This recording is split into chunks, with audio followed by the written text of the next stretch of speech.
What up, folks?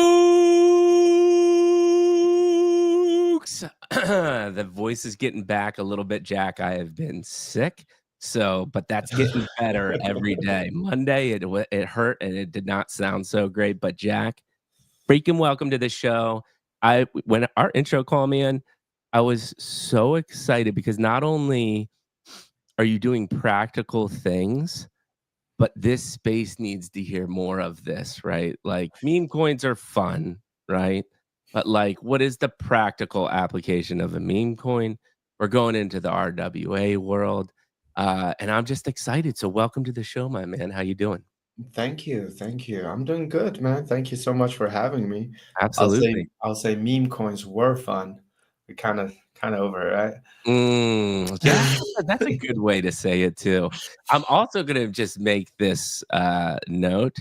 Your voice insanely soothing. Oh, thank So you. people that listen to this, I feel like this is gonna be a real nice repeat podcast for people that are, like, just trying to wind down their day. Maybe they'll even fall asleep to our voices because you got a beautiful voice, my man. Beautiful. Thank you. Well, thank you. Absolutely. I So don't what have a fancy podcast mic like you, but you got it. yeah, that's what's more impressive, right? Like, this voice that's coming through this podcast, Mike, it's a little baritone, I think, like, a soothing myself, No, but yeah, you got it. that's all audio technology, right? Yours just straight natural coming through a computer, Mike. That's impressive. Uh, so What it's a, already gonna be a good thing. I'm super, super excited about this. A little update about me like I usually do. Things are popping, people. Things are popping. So we've got all these L2 abstract chain, monad, bear chain, super, super hyped. Part of a group that's got access to a lot of abstract founders. I already had multiplier.fun on. They're making Jack, they're making a gamified meme coin microcap platform. But they understand that the end users just want to have fun, right? So trying to deliver that entertainment value. Kev Bosu, Final Bosu, the hottest anime project coming up on Abstract Chain. He's coming on Tuesday. I had a conversation with him. Super genuine guy, working with his two brothers. Really, really cool life, interesting story.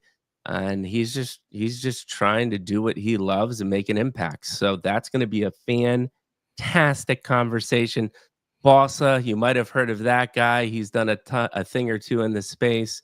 We've become buddies. He's coming on. We're going to have a deep, intimate conversation. You're going to find out how one of the most prolific Web3 X space hosts got to where he did today. So we're going to have that fantastic conversation as well.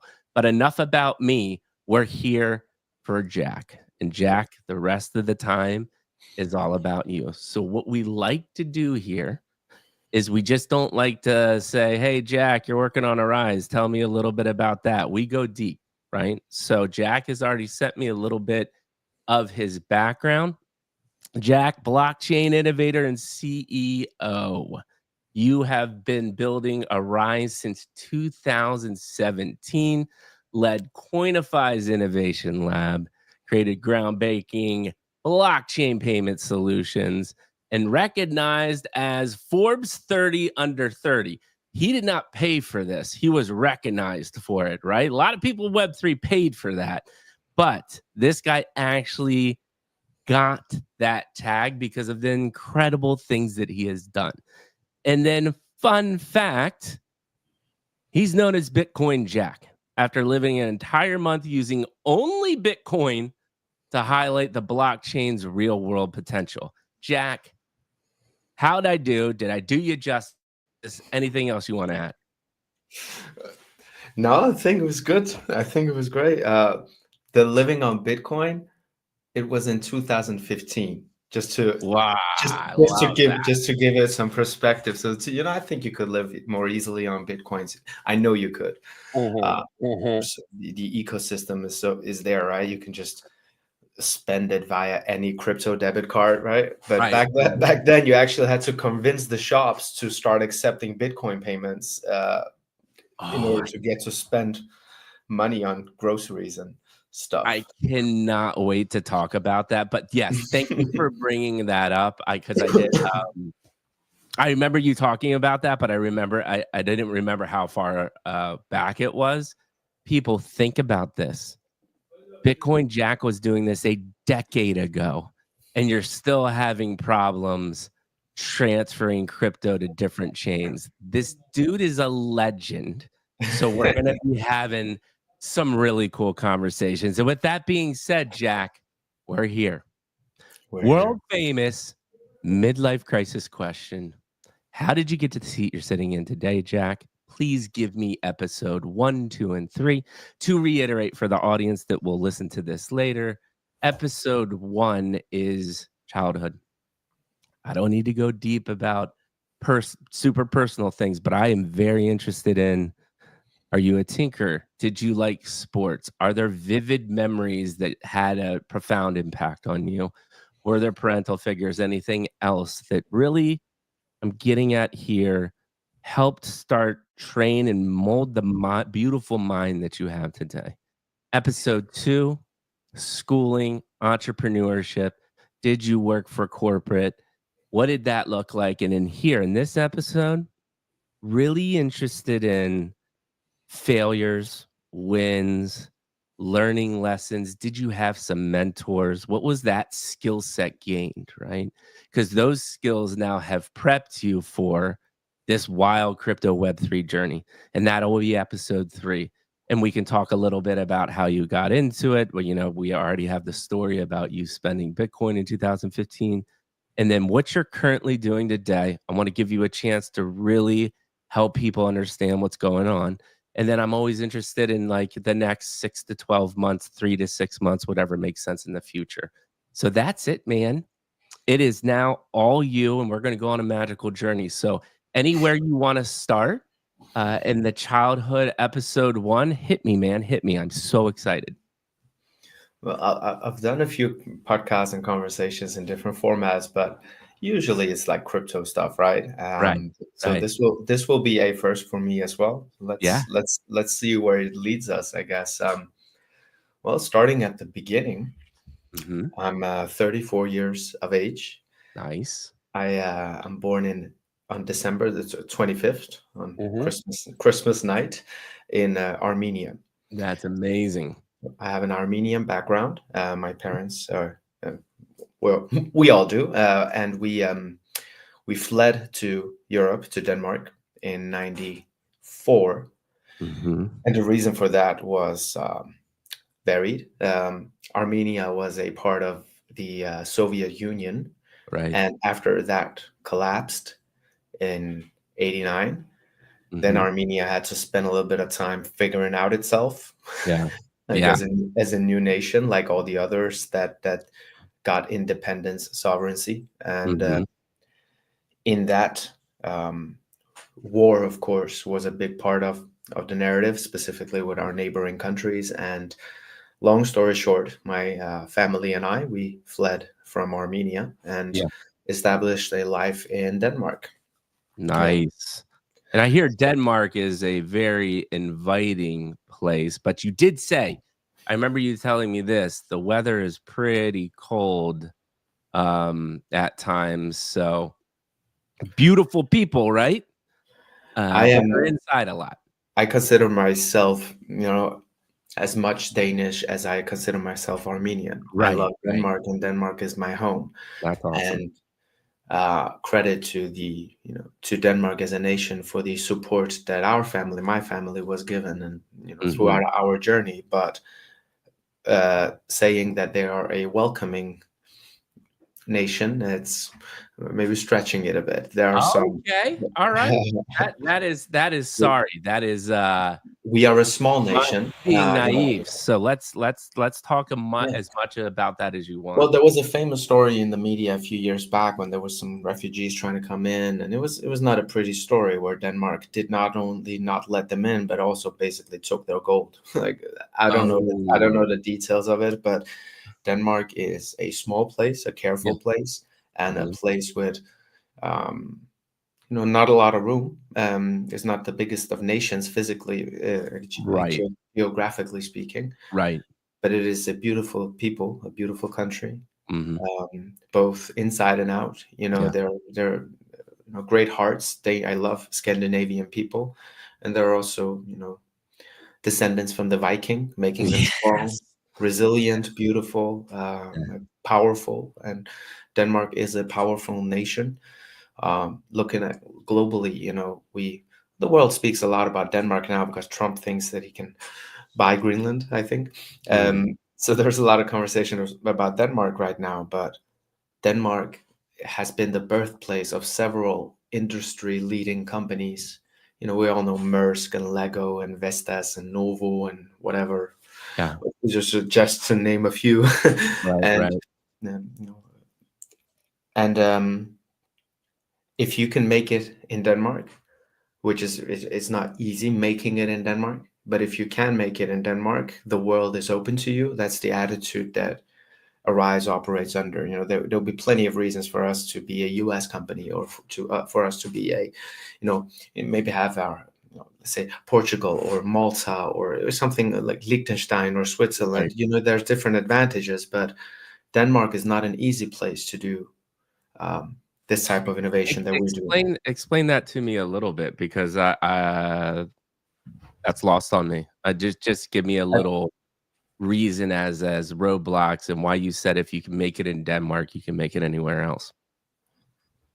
There is a philosophy called, I think the English translation would be the law of Yanti, Hmm. if people want to Google it. Okay.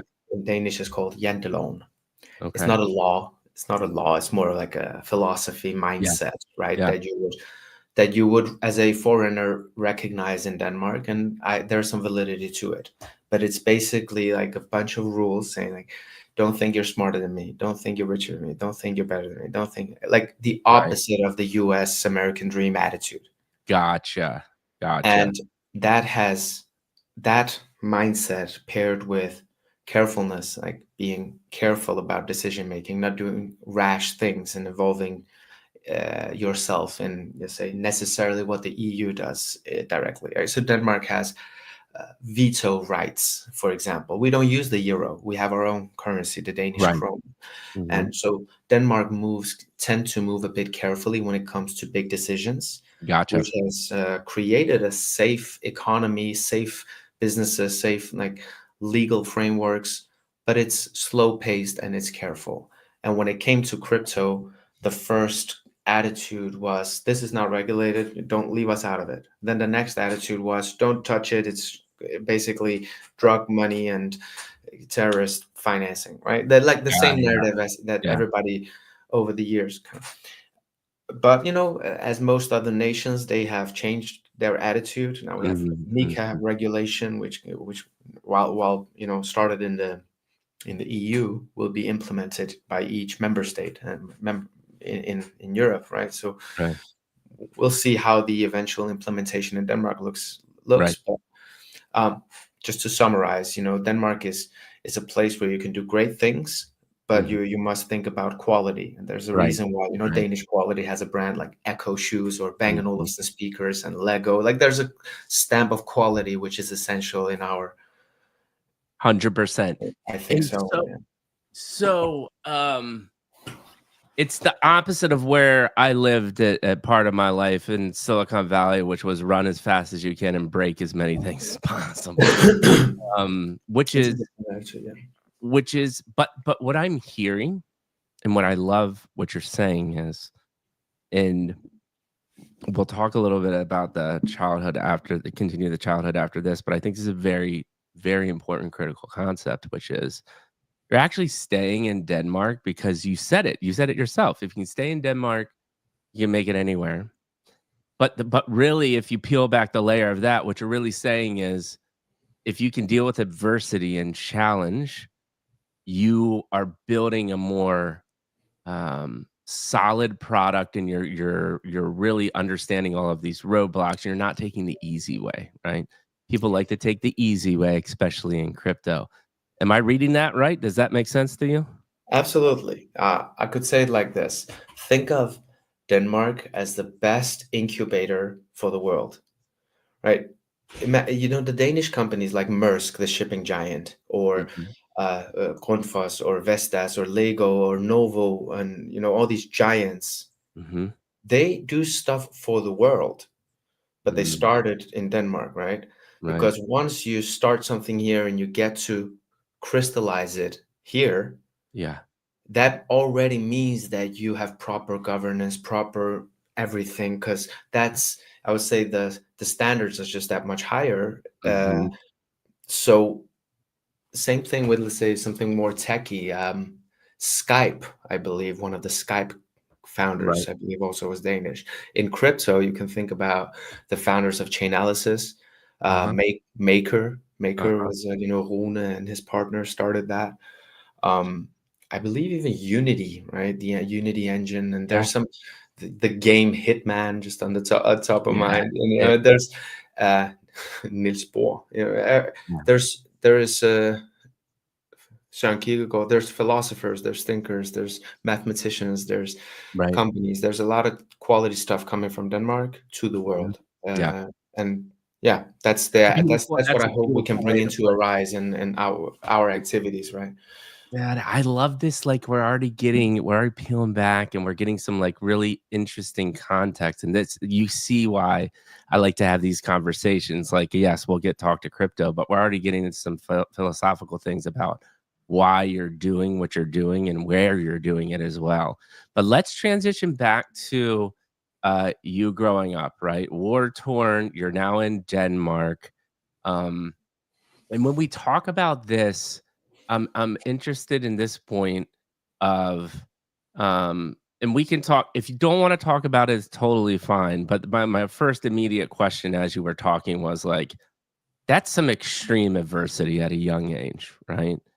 Do you think in looking back now, obviously not at the time, um, what do you think that did to you? Was that a resilience thing? Does it make you appreciate what you have now more? Like, what are your thoughts there? For the first few years, as a baby, I'm sure that some personality traits got started already from that back then. But Mhm. the first kind of memories I established myself was after that. So it was from Denmark, Okay, okay. and I in that the first several years in Denmark, we spent 9 years getting to the point of having a Danish citizenship. Mm, And prior to that, we spent several years across different refugee camps, wow. and uh, essentially you live in a super small room with like 4 or 6 bunk beds for a Yeah, family, so to fit wow. in a family, right? With Mm, shared kitchens and whatnot. But my memories from that time were positive because nice.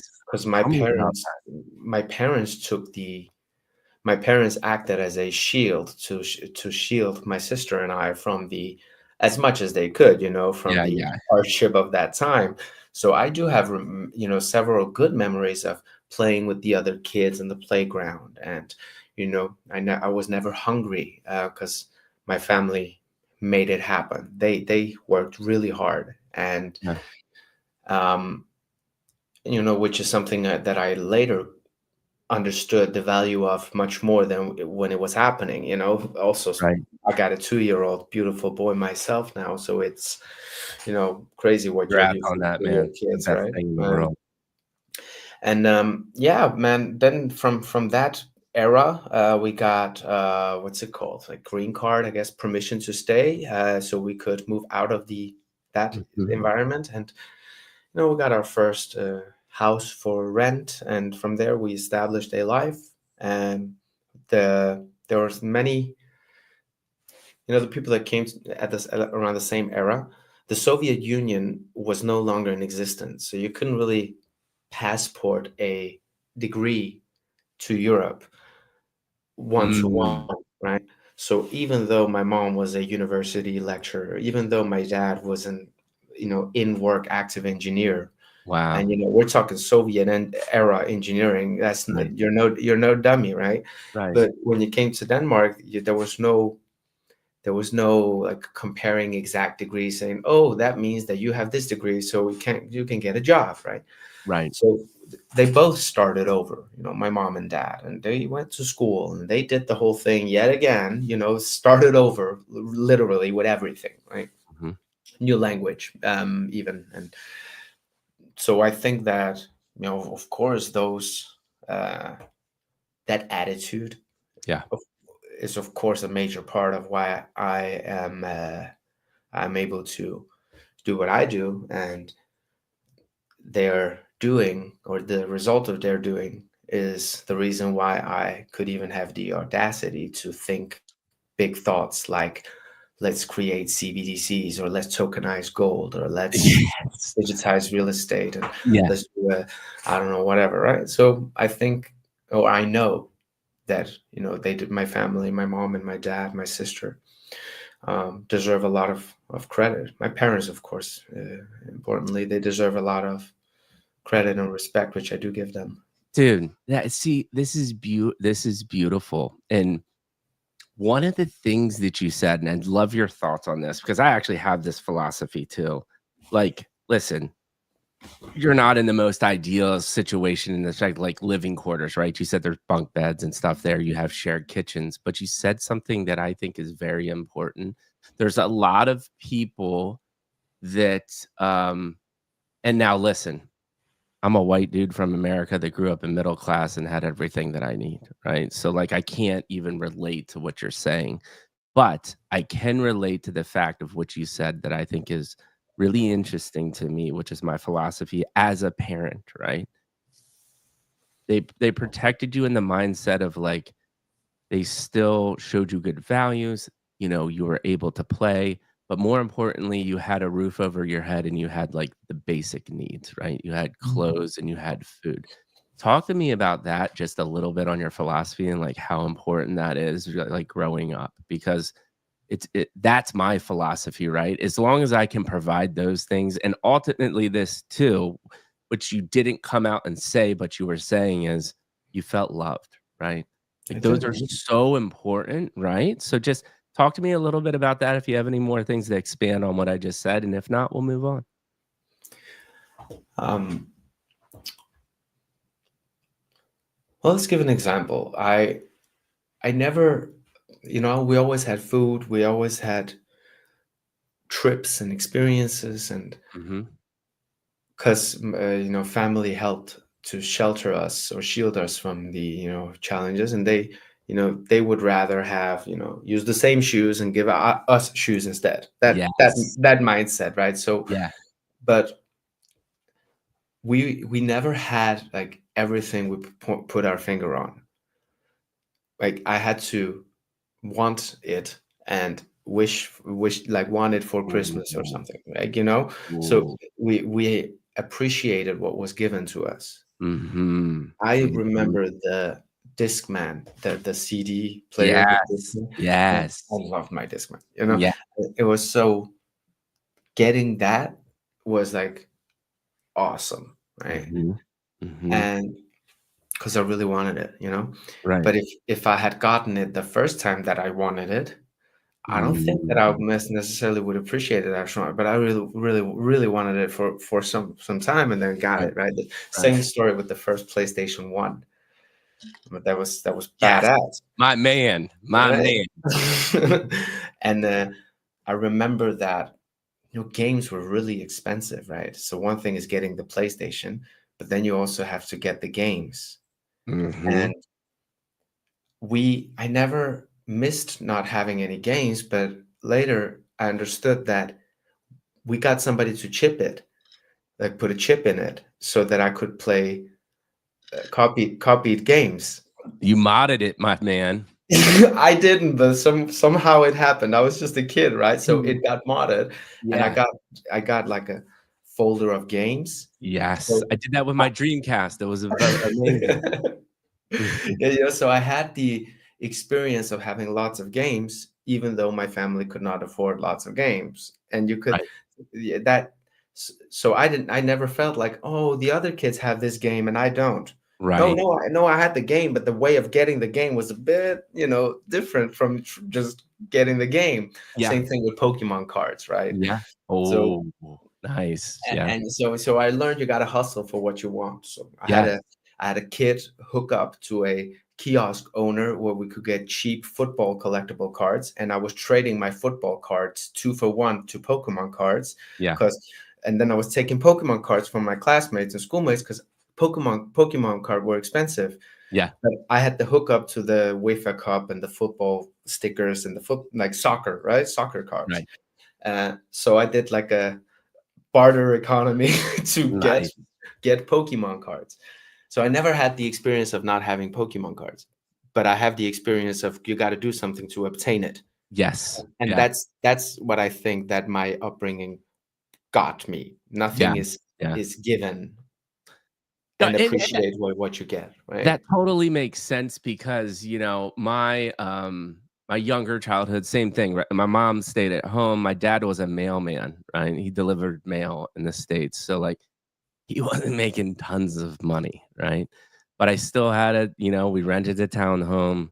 I felt so loved, had all the things that you were talking about, but I was a big video game guy too, right? And they bought me the first Nintendo, and I wasn't able to get games all the time, but my thing was every basically quarter or semester in grade school, if I got straight A's, I got to go to Toys R Us, and I still like it's just such like a ingrained memory in me because of the whole like vividly just remember.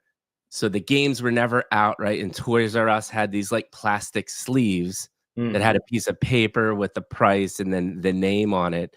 And then there was like this shining display case of the actual games. And like going and like picking that piece of paper out of that because I got my straight A's, right? Like same thing is what we're talking about. Mm. And you don't look back, looking back at the time that to me, it's just inherently ingraining those skills and mindset and which is super, super cool. So thank you for sharing that, man. And I'm sure that you played that game for the next 36 months. We when I played Legend of Zelda on my Nintendo NES, Yes. the square, put it Yeah. in. Yeah. Yeah. Me, Oh, it my sister and I, man, it was we appreciated it, right? yeah. It's not like now where you just whatever, open at the app store, get a game, play it out, try a different game. We didn't have those many opportunities, right? So you Mhm. had what you had. Now you bought Yeah. Legend of Zelda. It was 200 krona. Deal with it. Yeah. Yeah. It's what you got. Learn to love it, and you Yeah. learn to love it. You Yeah. really learn to appreciate what you had. Right. Yeah. Absolutely. And the other thing that I just read, like talking about this, right, is it was a whole experience for me too, right? Like I went to the store, Mm, got to select it. Right now, to your point, you're just like looking at a video trailer and clicking a button. There's something about that tangible experience too that's getting lost more and more mm. with the technology and going through. And um, it's just a super interesting concept. You brought that up; it just came to my mind. Uh, It's the s- same thing could be, thinking about it now. Remember before pre-smartphone eras, yes, whenever you got a new phone, whoo, yeah. it was awesome. You Oh, you were changing from like Sony Ericsson to a Nokia, and then whatever some other mobile phone did something badass, and then you were like, I'm trying that. You see, it does this now and that, mhm, and mhm. it was a different appreciation than Yeah. just going from the iPhone 14 to a 15 to a 16. Which they all look the same, right? You remember when one of the ones that sticks out to me is when the LG chocolate advertisement dropped. I was like, "Oh my god, No, I don't remember that one. I need this chocolate phone immediately." Like Mm, it was super slick and it was one of the first slide phones, right? Like it was mm, all flip before that. Um, but yes, no, this is a beautiful conversation already. See what we're doing here? We're just warming up, understanding your mindset. So when we get to the crypto part, like people are gonna be like, I get Jack. I understand him. I understand his skill sets. I understand his mindset, and we're getting there. mm. So let's move. Believe it or not, we already been talking for a half hour. We barely got All anywhere. right. So I also want to be cognizant. Do you have a hard stop? No, Okay. We're good. We got plenty of Okay. time. Awesome. So let's move on to and I'm really interested in here, like, what were you interested in now as you're evolving? We got into kind of like the personal stuff, the environment, right? The mindset. But were you into math? Were you reading books? Did you love history? Like, what did you start kind of studying and transition into kind of the high school phase? And tell me about, you mentioned video games, right? You were really interested in a I video. was interested in technology. Like I was Okay. a tech guy. So my dad, as an engineer, he was also, super geeky, right? Right. So Right. he always included me. And I remember he was studying and I told you he started school again, and he was Right. at this IT college. And I remember him bringing me with him. And Oh, for me, it was the best thing ever because there was this IT room with like 20 computers. This was before the personal computer was normalized in the home, So getting to access fast computing and the internet kind of required some connectivity. And, sure, right. you might have a modem at home, might have an early Right. computer, but it's nothing compared The to what they modem had. dial-up noise, man. I miss it. I miss it too. I do. Um, but so my dad always included me, Right. and I always had like, I remember my first computer was an old Pascal. You remember Mhm. an OG Mhm. coding language, like a Yep. ancient machine that you could just boot up. You had a blue screen and a ticker, so you could just write stuff. That's it, right? And Right. then I got this big book. Of course, I didn't know anything I was reading, but I knew that the thing in the code snippet was code. The Yeah. others were words Right. explaining. Right? So I was just like literally writing the code snippets and just kind of praying that something would happen. And if I didn't make a mistake or something, it would do something. Like I remember Right. a color game. It did like 4 different colors that showed up in a pattern. And it was Yeah. like, oh, it works. Yeah. Fast forward to like a Windows 95 computer where, Right. of course, we modded it, upgraded it. It did even back then. To fast forward when I was a teenager, got my own first desktop. Of Yeah. course, modded it, did a window in the side with lighting, and so always just geeking out. Right. I Right. like the nerdy stuff a lot. And from And there, so when you're doing this technology, are you interested more in the kind of like the hardware or the software side? Like you're getting into the code, or you're loving all of it. You just want to figure out how it all works. I just loved tech and Yeah. like computers, and didn't really matter if it was inside or outside. I never became like a coder. That Okay. never that part never really fully clicked. Right. Uh, but one thing today with people today, they don't know what is inside a computer, how quick Yes. like if you take a Mac Mini or an iPhone, if you open an iPhone and put it apart, I don't think that everybody could explain where's the CPU, where's the hard drive, like how does it work? Right. But our generation, we had to kind of know that, because if you wanted your shitty computer to move faster, you had to upgrade it. Yeah. You know? Yeah. You had to figure out what component did that, right? And Yeah, then and kind of then depend on I need RAM. What is RAM? Then you learn what RAMs are, right? yeah. And and um, so maybe we were just a nerdier generation, and I think that gave us uh, a technological advantage compared to people today. Because Yes.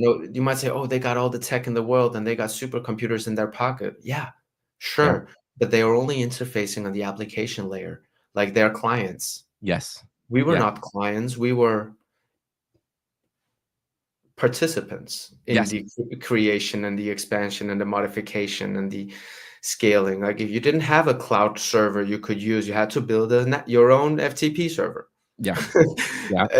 And then friends wanted to join in, so you had to figure out, how do I open IP access and how do I get a domain so that I can use my server in my on my NAS at home. Of course, today you just use Dropbox or Google Drive or iCloud, Right. right? Right. But practically speaking, you don't then know what's going on. It's black box. Where Right. for us, we actually knew the components leading up to, which is why I do think that, my strength in as an innovator in Aryze and for the past 10 years in crypto, it has been to understand technological verticals and being able to combine them to create exponential results, Yeah. Yeah. right? No. So we're like, oh shit, if we take this thing and we do that thing, couldn't we do that thing? And Yeah. that pattern recognition mindset, I guess, or that, it's more of it's a thorn in my side that I can remove. Where sometimes when you walk down the street and you're like, that's silly, like a lighting. One of the, when you have a red light, and you're wondering why isn't this efficient? So like it changes if there's no cars. Yeah. Some of them are right. They've started doing that in Denmark. I know that. So if you come driving, it automatically turns green if there's no other cars. But that requires somebody to look at the light and say, hey, if we put this thing and that thing, we can make that thing. Yeah. And Yeah. Have you and heard of the guys, the L1 blockchain Tari? So these guys, Naveen and Ricardo, our generation too, we had this exact same conversation, right? Like they had to understand, we've all had to understand how technology evolves. And I think that's an asset. And I think it's a good message to younger people, younger generations within crypto is like, for instance, take meme coins, right? Right now, you can go to pump.fun, click a couple buttons, and you have a meme coin, right? Well, how does that work, right? Like, what is the contract? Like, how is that coin actually a thing? Right now, people are just looking at the coin saying, I hope that line goes green and not red, and it goes on an upslope, right? But there's a lot of things in the background that make that work. And I think it's a very important message to just people. And this is going to be a great little short right here, is just to say, figure out how things work, because at the end of the day, it's exponentially going to benefit you as you navigate this crazy space, right? Because we're still in a really nascent version of this space. And if you start understanding this stuff now, that becomes a very valuable asset in the future as well. Thoughts there? Yeah. And you have to understand something to use it properly, not to be used by it, Yes. right? And now with artificial intelligence and automation, the strength I think that remains with us is the ingenuity and creativity that we can, as humans, Yeah. access. Hmm. And so we observe a challenge, and then we have to invent a way of fixing that. And AI can be great for that, but we don't want the machines to identify the problems solely by themselves. If you catch my drift, we want to use these systems as a technological advancements that we human can utilize to take the next step in our evolution. It's Yep. not different from a pen and pencil to printing to digitized printing. It should be a tool for us. But Yes. if you don't know how things work, you are just using the thing Yep. and being probably used by the Yeah. thing, Yeah. right? Yep. Or manipulated by the thing. Yep. So take me through more of the education, the high school side of things, and did you go to university? And as you're going through this, is it like you said, you love technology, but you weren't a coder, right? Did you do math? Did you do how did you start getting interested in building this?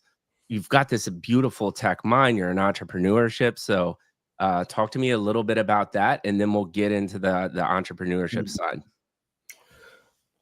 I was never like a straight A student or anything Yeah. like that in high school or during my, school years. But if I were to say if I'm a linguistics guy or a math guy, I would say I'm Mhm. more the math guy. I like the more nerdier subjects. Yeah. And also when I did my gymnasium, which is what is that? That's like the last year of high school Yeah. extended. Like we have before Danish university, you do 3-year gymnasium to access university. You can't go from the Interesting. first you can't go from the first 10 years to university. You can go Interesting. from public schooling, and then you either specialize in something like carpentry and stuff like that, Right. or you specialize in like brick and mortar stuff, or you take the gymnasium to further access more specialized stuff. So I Gotcha. did my gymnasium thing, my college, you could call it probably, as in a technical school as well. Hmm. So there was more like physics and chemistry and Right. biology, and Right. less history Right. and languages. I did of course study English and Danish and other languages as well. But that's always what resonated with me. The Right. and actually that degree was really cool because it had some practical uses to it as well.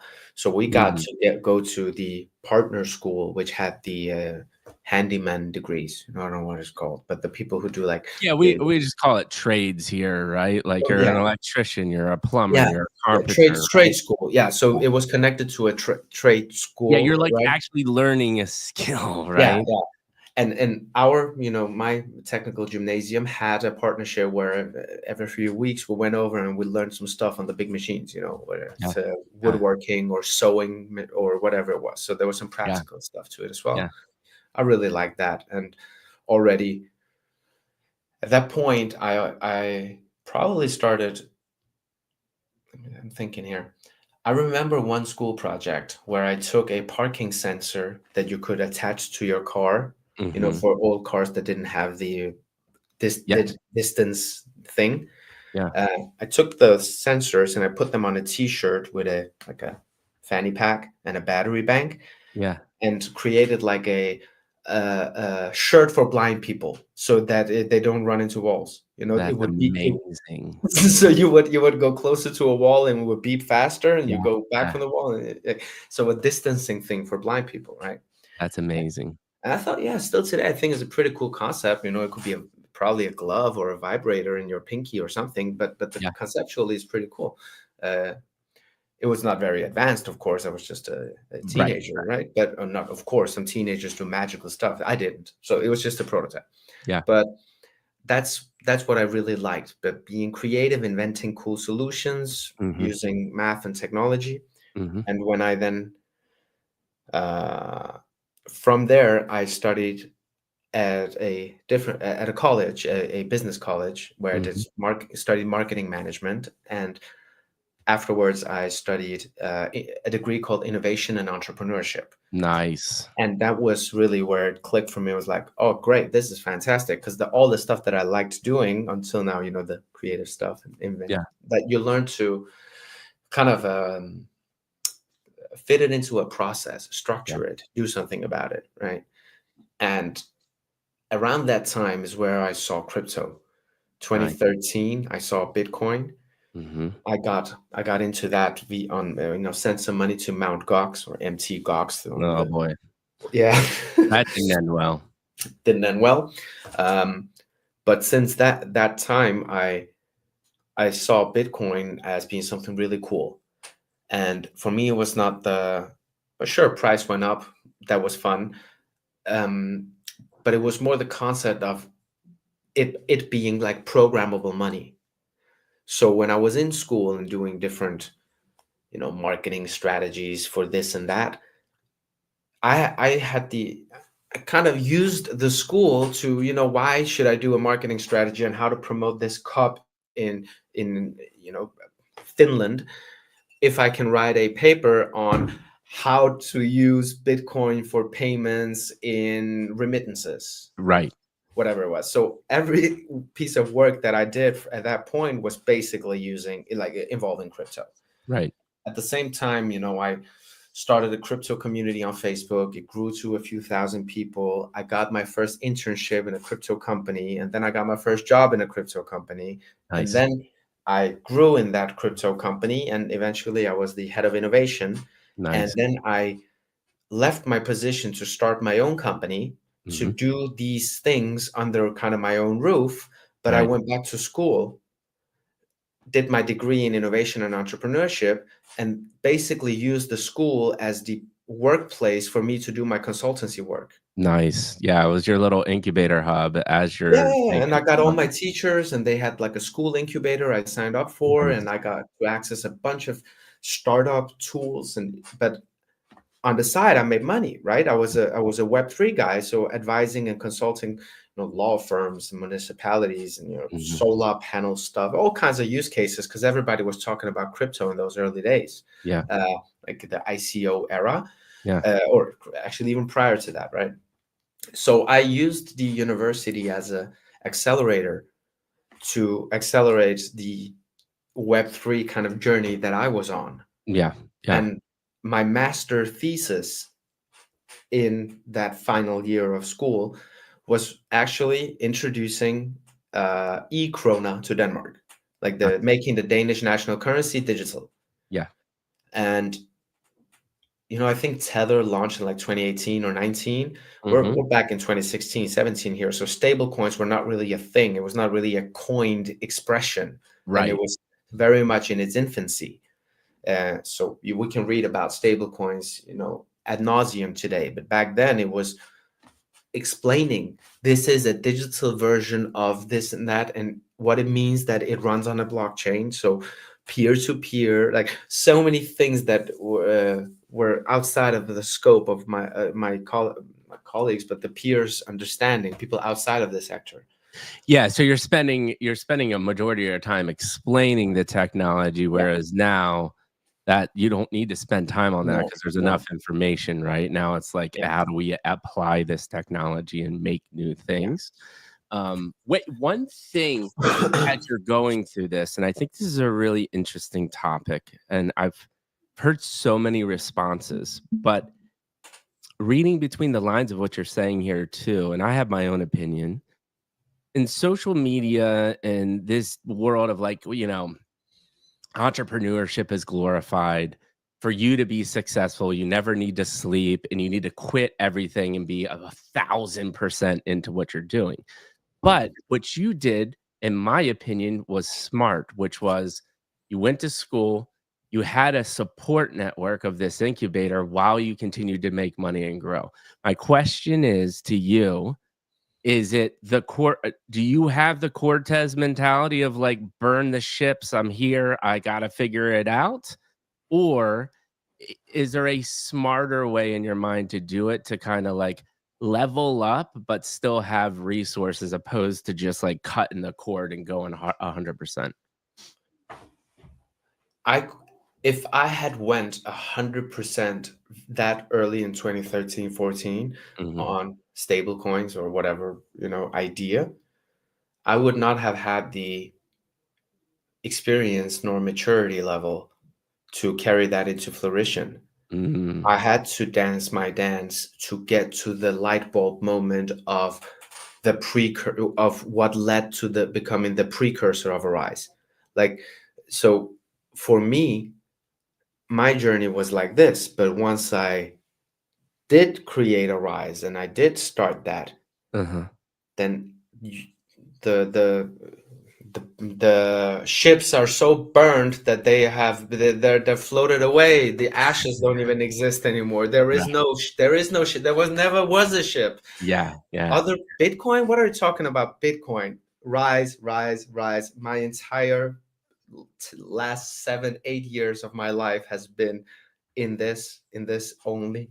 Yeah. And it's not for lack of having opportunities to do consultancy for any vertical in Yeah. Web3 and Web2 today, but it's not what I do. So Yeah. yes, but it's not.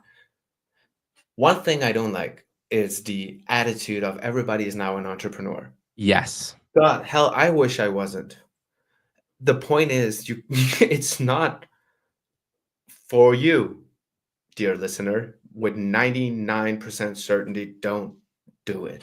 Yeah. But if you're that fucking 0.1% or 1%, and you're just like, I gotta do it, then do it. Yep. Then do it. Yeah. Then it's for you. But if you are not ready to go hard, then you don't need to. Go work for somebody that goes hard, and Yeah. go like semi-hard. You don't need to go the hardest to have a good life. Yeah. Yeah. Yeah. Yeah. Right? And but Love if it. but if you are a dude and you like just get biotech, for whatever reason, you get that stuff, or you get AI, or you get permaculture farming, or you get content creation, or you get art, painting, writing. If you can't not do it, then do it and do it Yeah. good. Uh, What I love that. I love that message. Yet another short. My opinion on this, on when special things happen, and I love your take, because my take is, I think true magic and special things happen when you align passion with your superpower. And my example is this podcast, right? I love this. I mean, other people probably are not excited right now, but I am so jacked. This conversation was amazing. I deeply care about people, and I have a knack for expressing my genuinity and connecting with people. So it's my superpower aligned with a passion that keeps me going for a long time. When it's 5:30 in the morning, my son was up at 2 a.m. and I have 3 hours of sleep, but I'm getting up and I'm still bringing energy because I'm freaking jacked. What is your thought about that combination to making special things, or do you have a different take? you got to be jacked about what you're doing if you want to do it good, right? Mhm, Uh, if you want it, it's good being jacked about it. But I'm not jacked all the time. mhm, I'm The hard thing is not to do it when you're jacked. It's mhm, hard doing it when you're not, when you're at mhm. the bottom, when you fucking hate everyone and your kid has been screaming and life is messing with you, and you still get up, go to the office, you do the calls, you do your work, you do it, you do it, you do it, you do it, you do it until you're jacked again. Yeah, Hey, now you're jacked again. But yes. for me at least, it comes in cycles like that. Yeah, It would be super easy if it was just like hype all the time for the past 7 years. It's not been. We have our ebbs and flows and ups and downs and mhm, um, persistence. I think yeah, stubbornness, yeah, the failure not being an option yeah, attitude. yeah, I would.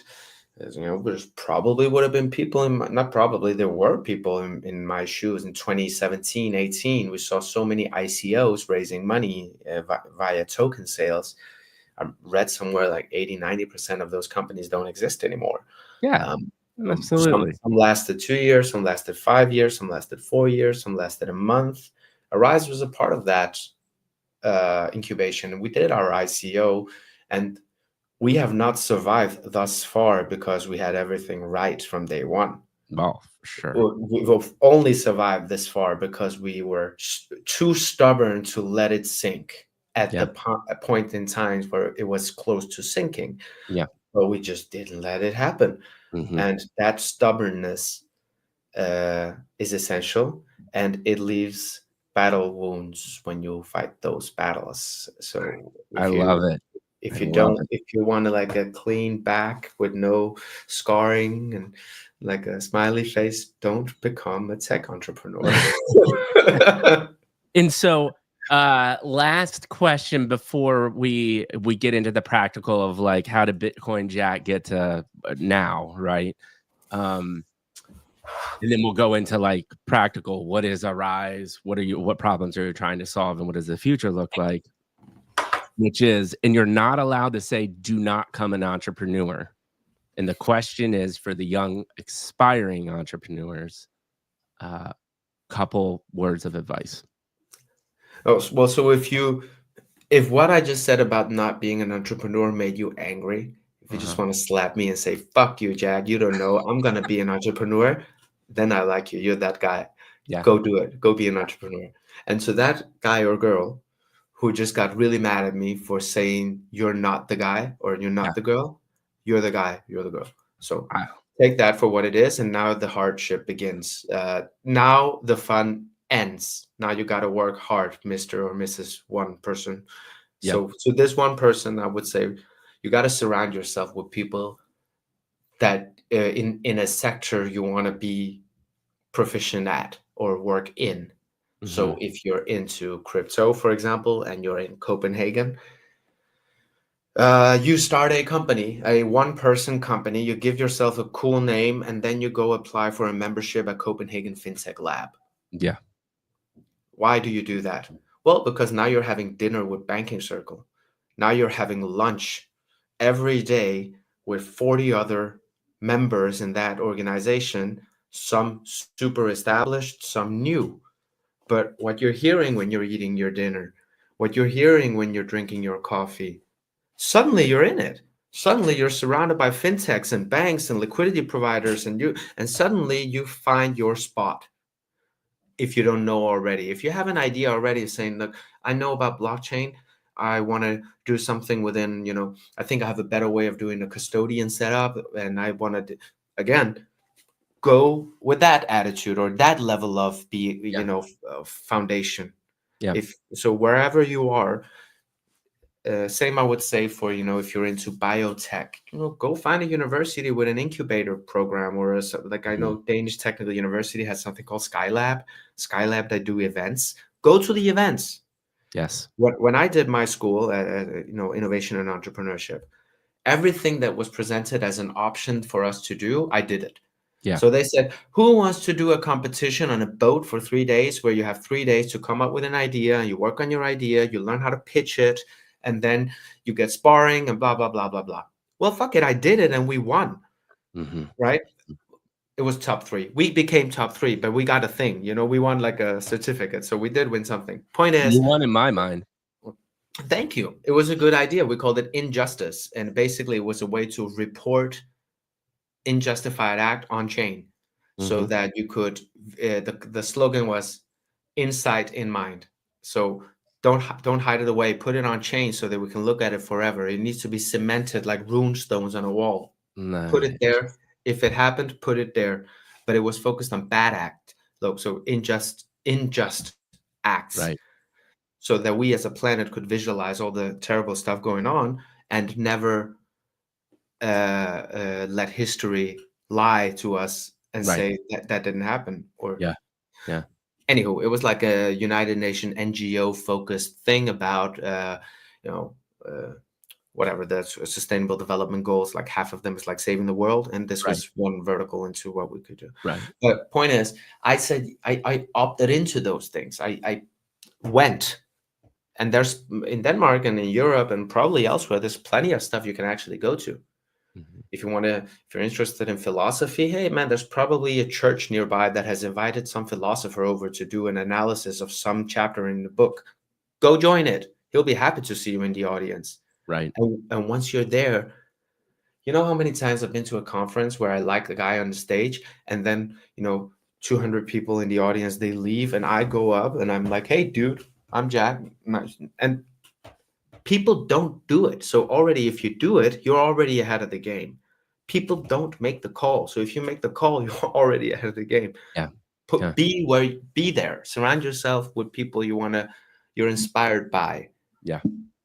Absolutely. And I think that's actually one of the tangible things that I do. And when I started this, it was like, listen, I love Web3 and community. My original thesis, I'm a brand marketing guy, right? And I was like, this is fundamentally going to change the way people build brands and communities, which we've seen this evolve, right? And it's going to get really cool in the next couple years.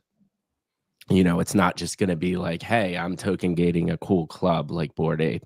They're really going to start thinking deeper about what community and brand means in this ecosystem.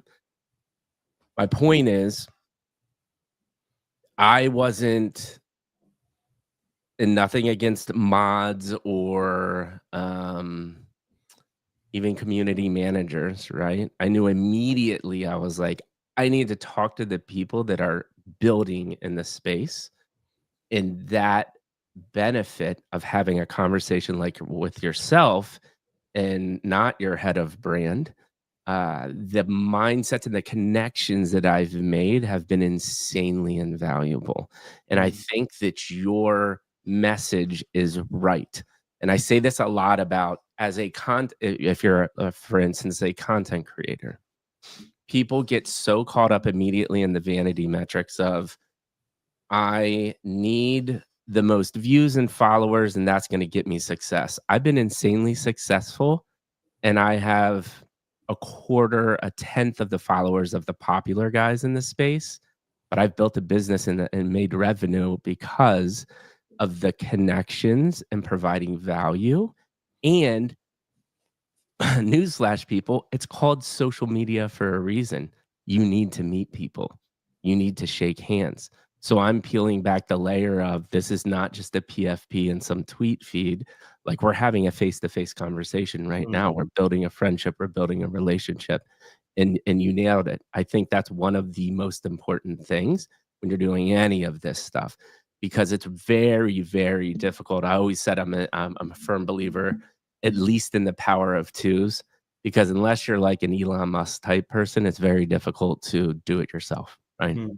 So I love that insight, man. I think it's No, we great. the other day we had a guy, actually two guys, young guys, randomly were at the office, and we don't have an open office where people come and go, but our phone, a door phone thing rang. We're Yeah. looking, are we expecting something? No, no. Yeah. So we're like, hello? And somebody says, hey, is this Aryze? We're like, yeah, sure, let me buzz you in. We buzz them in. And then two young guys came. Two young guys. They were 18, 19, maybe. I don't know. Young Uh-huh. dudes, right? Maybe younger. And basically they said, we think you're awesome. We want to learn. We want to involve ourselves in crypto. Can you help? And we all just kind of smiled and like, yeah, awesome, dude, badass. And we got them into our, Telegram. We try to make them like ambassadors. So we call the Aryze Vikings.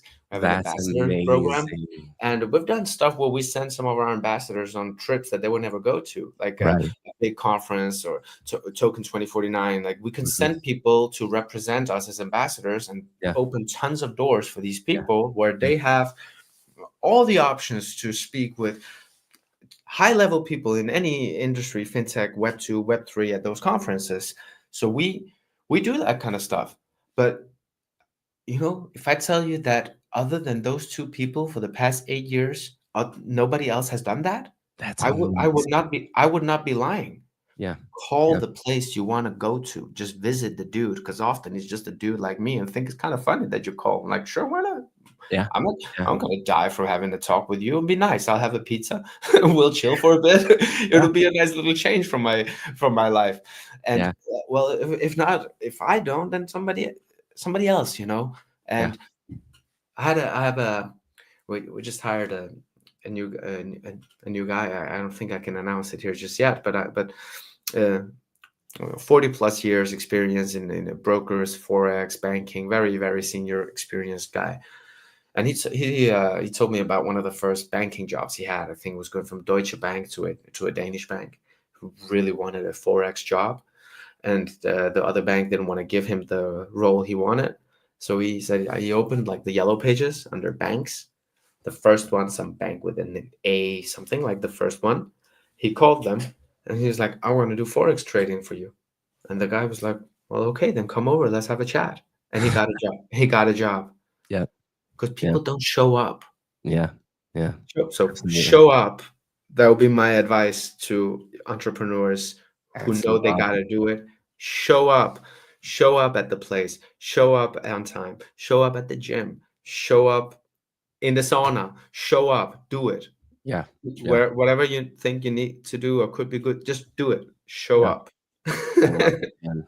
So let's do this, man. Take me through 2015. You're living on Bitcoin, and now more the evolution of your mindset, problems you're starting to try to solve, what you're seeing in the crypto stablecoin space, and then kind of get into what Aryze is doing, and we'll get into the future.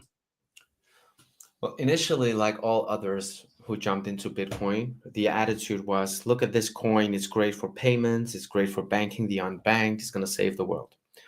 Yeah. And then I started working in the industry, and Mhm. I built use cases within an industry that wasn't even there yet. So we spoke with Red Cross and the Boy Scouts Association here in Denmark, and different NGOs on how they can use crypto for payments. Mhm. We did a concept with a think tank around IoT payments. So we essentially built like a concept where you can donate Bitcoin to a solar panel. It would, and like a top up card on a telco card, and if there was money on the solar panel, it would activate. And this was a Mhm. way to install solar housing systems on rooftops in small shops in Kenya, I think it was, in Africa, Wow. where maybe let's say an installment cost $1,000. The person who has the shop would maybe pay only $200, and the rest will be crowdfunded via Bitcoin. And then there was a revenue share model when this electricity was used to charge phones and laptops and power the neighbor's light and whatnot. This was so early on that none of it could happen because there was not the financial literacy to even have a conversation like this with the people I wanted to have a conversation with, the large Right. NGOs and whatnot. So it was all like early prototyping. Look, I click here, and then I work. Then I in that period, living 1 month on Bitcoin, it was more like the company I was working at did on and off ramping. So you as a shop, brick and mortar online shop, you could accept Bitcoin payments, and they would handle the conversion to fiat. So the thing was, let's try to live in Copenhagen for 1 month only on Bitcoin, and I have to get the shops to accept Bitcoin payments if I want to shop in that shop. Mhm. Um, so I was early on Twitter. I did some stuff about that, but it was Bitcoin was volatile, still is. Mhm. In retrospect, that's been the most expensive month in my life. This tattoo was paid for. I did a Bitcoin B here, which is now covered, but that or semi-covered, but Yeah. that was paid for in Bitcoin. Right. And actually, the lady, the tattoo shop owner, redeemed it with the same partners that does brokerage for our company, Aryze. So it was like full circle. It's really funny, And but wow. um, the volatility of Bitcoin made it extremely impractical to implement into the real world. Right. Even merchants like had to understand that this is volatile. So the product that we sold to them was, yeah, we'll remove that. So when somebody pays 100 krona, you actually get 100 krona. But in this, I realized that it's less about thinking Bitcoin as being the only type of smart money and the one thing to rule them all, and Mhm. more of a why don't we just make dumb money smart instead?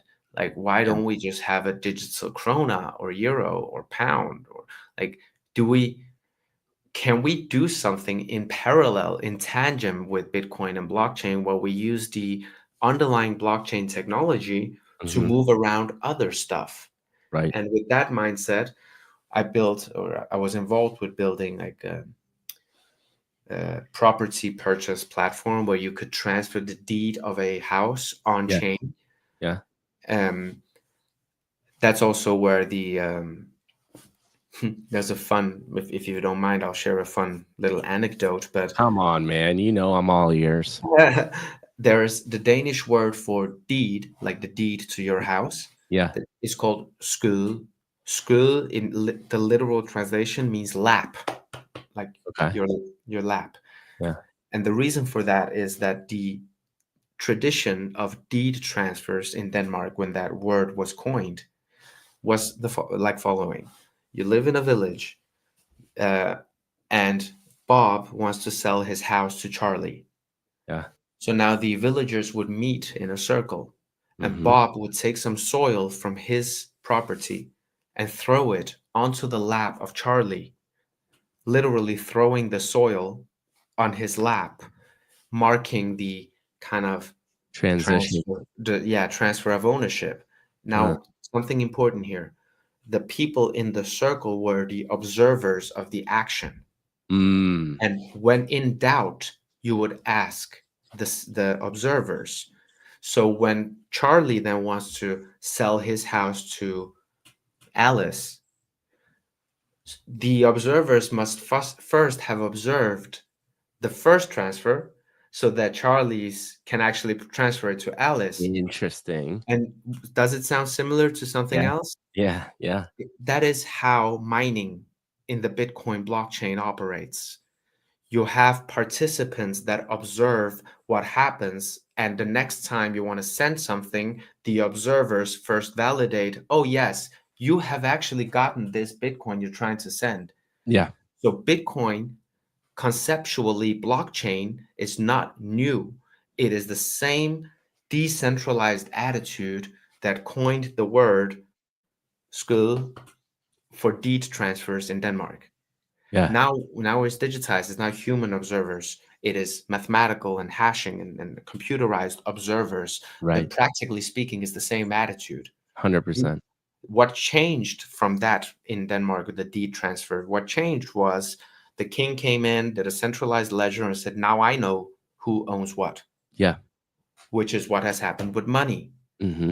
So thinking about going to blockchains like Back to the Future. We're not going to the future. We're actually going back to older principles of Yeah. how wealth is transferred, Yeah. managed, owned in a trustless and much more in kind of OG way. You know, Mm-hmm. people use these ways to get consensus of ownership uh, for a long time before the Fed started printing money ad Yeah. nauseum as well, right? So there is, yeah, that's just the anecdote that actually that's how the best way that I can explain blockchain. I Um, love that is such a great another fantastic short. I haven't heard anybody describe it that way, and that was a beautiful story. Let me ask you this. What is your take how has your take evolved on Bitcoin? Because I'm assuming when you first saw Bitcoin, you were like, "Oh my god, this is it." But now you have had multiple years dealing with Bitcoin. And mm, we are in 2025 where it's I don't know if it's above 100 grand or it's around 100 grand, let's say that, right? mm. What is your take from there till now? I'm not gonna be a popular guy on your podcast if I speak my truth, I but want it. yeah, That's but what we do here is we want truth, mm. and, I want narratives that make people think. So I will say I think that still today I think Bitcoin is very, very interesting, very, very impressive. Yeah. Um, I do think that Bitcoin will reach, I used to say 100K, but we did that, right? So I do also think that it has the potential to go up and up and up and up. Yeah. But the reasons for why Bitcoin has reached 100K now, Yes. maybe 200K in the future, are not the reasons that the early designers of Bitcoin argued would be the reason for Bitcoin being so valuable. And Mhm. let me explain. Yes. Um, Early Bitcoin mining, when I did that, you could run it on your own computer. Right. It was a truly decentralized network. And then we went from CPU mining to GPU mining, and you could, mine even better and even more, but it was still like you did it on your graphics card. Mhm. And then came the ASIC specialized chips and mining. And then it became, in my view, a little bit iffy because then the access to the shovels needed to mine the gold was controlled by somebody. Yes. That was a paradigm shift Mhm. in the Bitcoin narrative. Yeah, because the main generators of that wealth now go back to a small group of people, correct? Yes, the entry barriers to Yeah. become a miner became higher and higher, and Mhm. the developers of these miners were, if you build a miner that could mine better than the previous one, would you not run it for a few months before you sold it? Yeah. Right. So there was the advantage of having building the next iteration of miners, Right. not just, yeah. So mining changed a bit and became kind of centralized. And some years back, there was actually a bunch of mining pools that could technically do a 51% attack if they went together. Now these miners, they didn't do that. They actually did what was good. I think they reallocated some of the mining capacities so that there was not the same level of centralization in one mining pool, but it just showed that we're getting to dangerous levels. If most of the mining capacity is institutional mining facilities, that's easier to shut down than if it was like BitTorrent, where you had millions of seeders, and you could, nobody had the full copy of a movie. Everybody had a few seconds, and Yep. that's why you couldn't shut it down because it was spread out. Well, if you concentrated it into Netflix servers and Amazon servers, and then of course you can shut down the movie, right? Same thing with the Bitcoin attitude and the mining. That's one component. And in that journey, something else happened.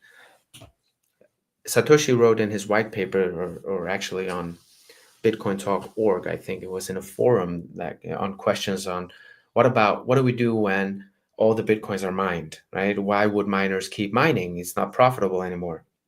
And the argument, of course, was the transaction fees will compensate for the lack of mining rewards. So when Bitcoin is at the point where most Bitcoin is mined, like today, we should have been in a position where most transfers happen on chain on the Bitcoin ledger. Yeah. That's so far from our reality. Uh, so people don't move it around as much as it was intended. Hence, there are not as many network fees to be captured by the miners when we extrapolate and think forward. So why would they mine? Why would they keep on mining, right?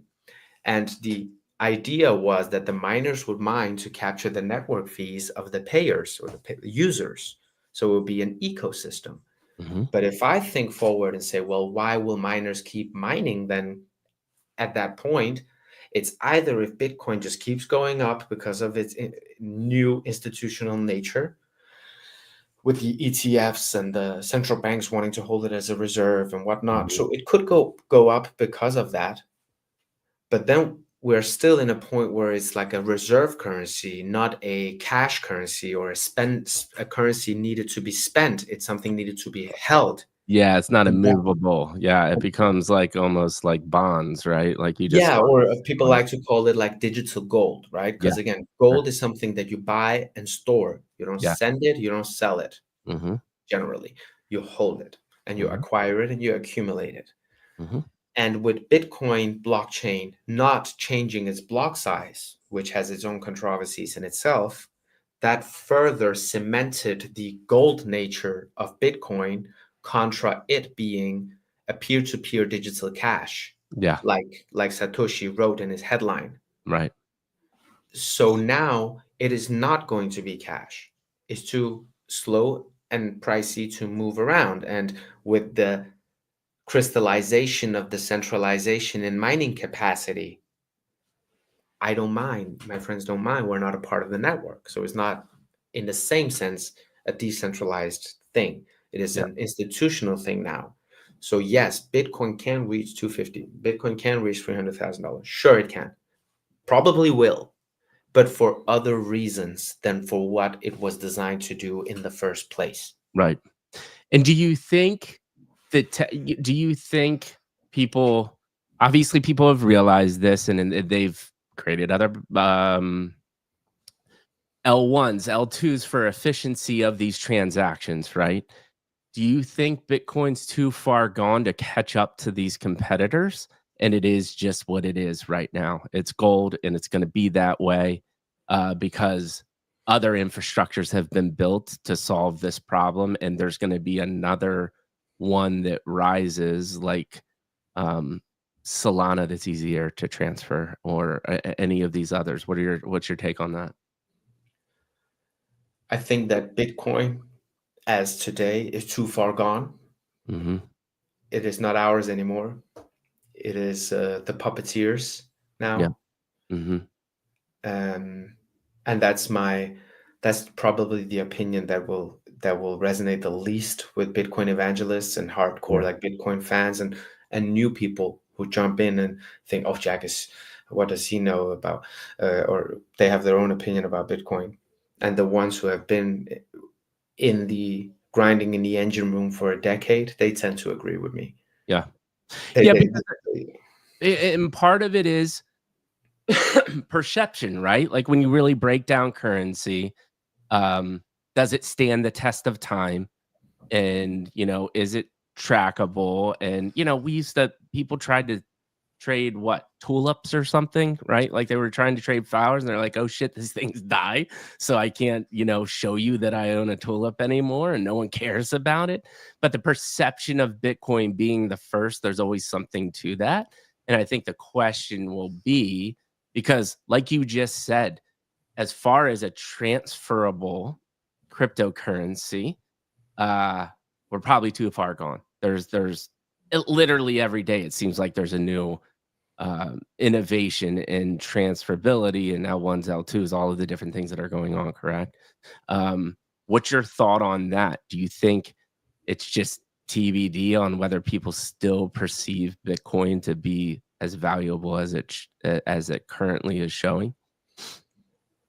I think it might even becoming more valuable Mhm. if central banks start or governments start buying it and holding it in as reserve.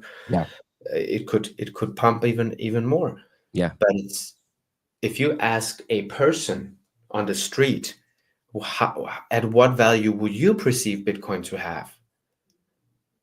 I think very few people would be eager to go and buy Bitcoin for 100K right now, like regular folks, Yeah, yeah, right? yeah. So they would say, like, Bitcoin, I don't know, nobody using it. I can't pay my taxes in it. Is it even a thing anymore? Like that for That's people the who don't narrative. know, you know. Right, right, right. So the value today is not set by people. They're set by organizations Yeah, who have done tremendous effort in controlling vast amounts of Bitcoin under one yep, umbrella, and they can do a lot on valuing Bitcoin. So it's silly because they just have, whenever Bitcoin goes up, they have like free advertising, right? Because yeah, everybody FOMOs and like Twitter goes nuts and everybody's like, yeah, to the moon, to the moon, to the moon. So it's a fun, weird, unique setup. yeah, um yeah. And then honestly, the other thing to pull out of this is people need to realize that Bitcoin is being more centralized every day that goes by, and understand the repercussions of that, and then make your own decision of where you want to put your money. So this is a beautiful, beautiful conversation, and your evolution of this concept obviously brought up Aryze. So let's dive into Aryze.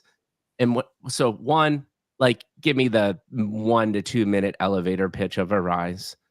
But then after that, really, I'm interested. I think this is the fundamental question for anybody that's even not even starting a business, just trying to build a strategy or do something. What are the true problems that you're trying to solve? we enable others to launch a stable coin in just a few days. Initially, when I started Aryze, it was to create a stable coin and Mhm, recognizing the volatility of Bitcoin, what made it inefficient mhm, to tackle the issues mentioned by, the Sustainable Development Goals, or governments talking about the issues of unbanked individuals. So I thought, well, blockchain being amazing, um, can we just get real money on chain? Like that right, was the initial naive thought. And yep, then we thought, well, we'll make a euro coin, we'll make a dollar coin, and it'll be huge and impressive. And then we recognized we're dealing with, planet Earth has a lot of weird stuff going on. Some of those weird things are done by Tether. And we realized we cannot just compete against whether it's Tether or Deutsche Bank or Bank of America. If they want to do something, they'll do something. mhm, So the attitude changed in Aryze from being we're going to create a stable coin to being we are going to make it possible for companies to launch a stable coin. Hmm. Because already from my innovation days as at the innovation lab, we were, I was doing work with Red Cross, looking at how could a Red Cross coin make donations more efficient. And I was working with shipping companies on how, we could do trade finance contracts that you can utilize blockchain to sell and distribute. Yeah. So we back then I already thought, well, we'll see a Maersk settlement token. We'll see a Netflix euro. That attitude was Yeah. was there very early on. And when I saw that Tether just kept growing and growing and growing, I was like, no, this cannot be. We don't want another centralized component in Web3. Already got to deal with Bitcoin, right? Right. So it's like, can it really be true that the biggest currency out there is like a company doing a semi-shady token that we all have to use because there's no alternative? I was like, Yeah. no, there's got to be an alternative. And then we saw, of course, Circle and others came, and stablecoins became prominent, and Aryze, being from Denmark, as I mentioned earlier on, we wanted to do things right, so navigating the law and the legality of doing what we want to do and making sure to do it right. That took some time, but it's also why we're not like Celsius or FTX or Mount Gox or Yeah.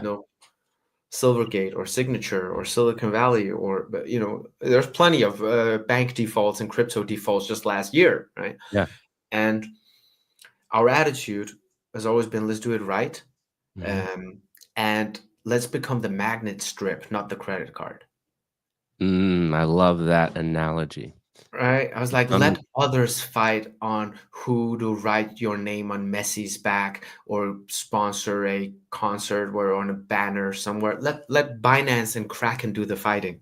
yeah. W- Let's just deliver the tech for Kraken to create like a Kraken dollar if they so wanted to, right? Or Right. you or a company using our technology for payments and forex. Like, so we're Hmm. a stablecoin software provider, right? And that's essentially what we evolved into becoming. And uh, late last year, we launched um, a product. We launched a gold stablecoin because a company came to us and said, "Look, we got 5 kilograms of gold right now in a vault. Can we tokenize it and distribute it?" And we said, "Yeah, you can. We'll help you." So we got our first client, being these BCIF Gold, great group of people with many years in precious metals trading and whatnot. Right. And quickly from that, a blockchain approached us and wanted to have a dollar-backed stablecoin and a gold-backed stablecoin. 2 days ago, we announced that, so I can mention it's a Solum Global, and we launched two stablecoins for these guys under their own name, under their own brand.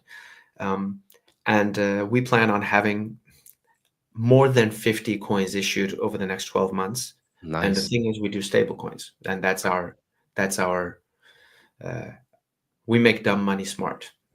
So Love if it. you come in with a pesos requirement or an Armenian dram requirement or whatever, we are one of the only companies in Web3 that natively supports multi-currency. Like today we have dollar, euro, pound, gold, Singapore dollar. We're adding silver very soon, and we'll support as many currencies as Revolut. When you click currencies, you have 100 currencies. I think stablecoins should be like that.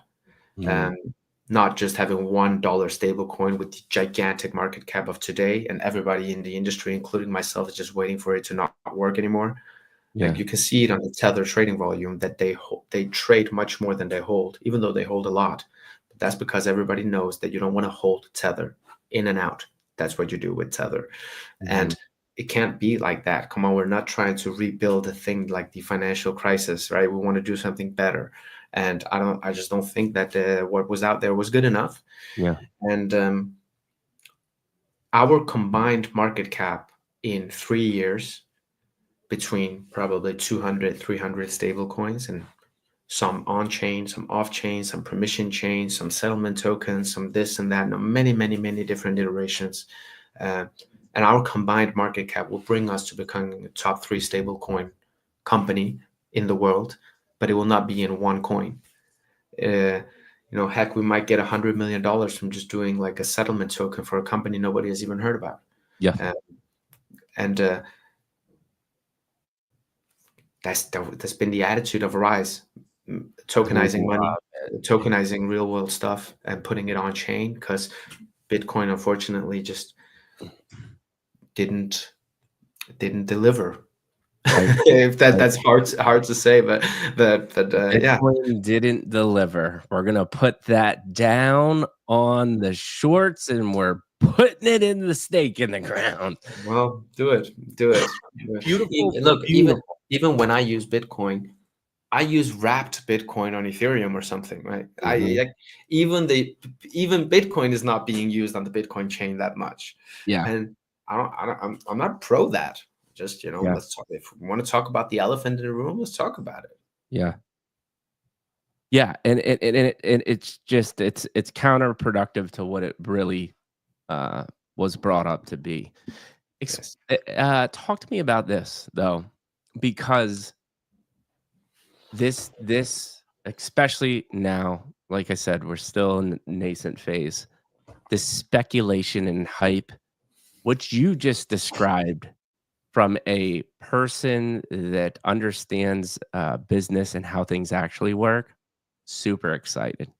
But from a general population, how do you market this? How do you gamify it? How do you get people interested in the messages that they need to hear? Is it more of like, look at FTX and Mount Gox, or is it, hey, I'm valued as a top 3 currency through multiple different layers?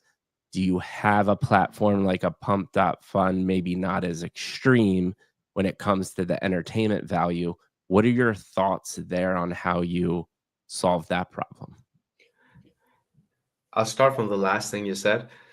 Uh, we absolutely are planning like a pump fund for stables. But Mm, like that, I've said that I want it to be as easy as creating a WordPress website, like a one-click thing. Pick a name, pick a currency, deploy. yeah. It could be that easy. And we actually partnered up with Consensus recently and with MetaMask to add support for these stable coins that we issue Mhm. on the MetaMask debit card. Yeah, So you can imagine that if you created like a Mikey G dollar, right. you could actually spend it in a supermarket via the MasterCard extension that MetaMask offers.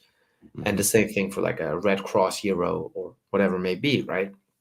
And my dream is that every coin we create, no matter the circulating supply, just works instantaneously. Mm, So what's preventing you from having Mikey Dollar, me from having Jack Euro? And at that point, we just don't call it Jack Euro, we just call it Euro, and yours is called dollars.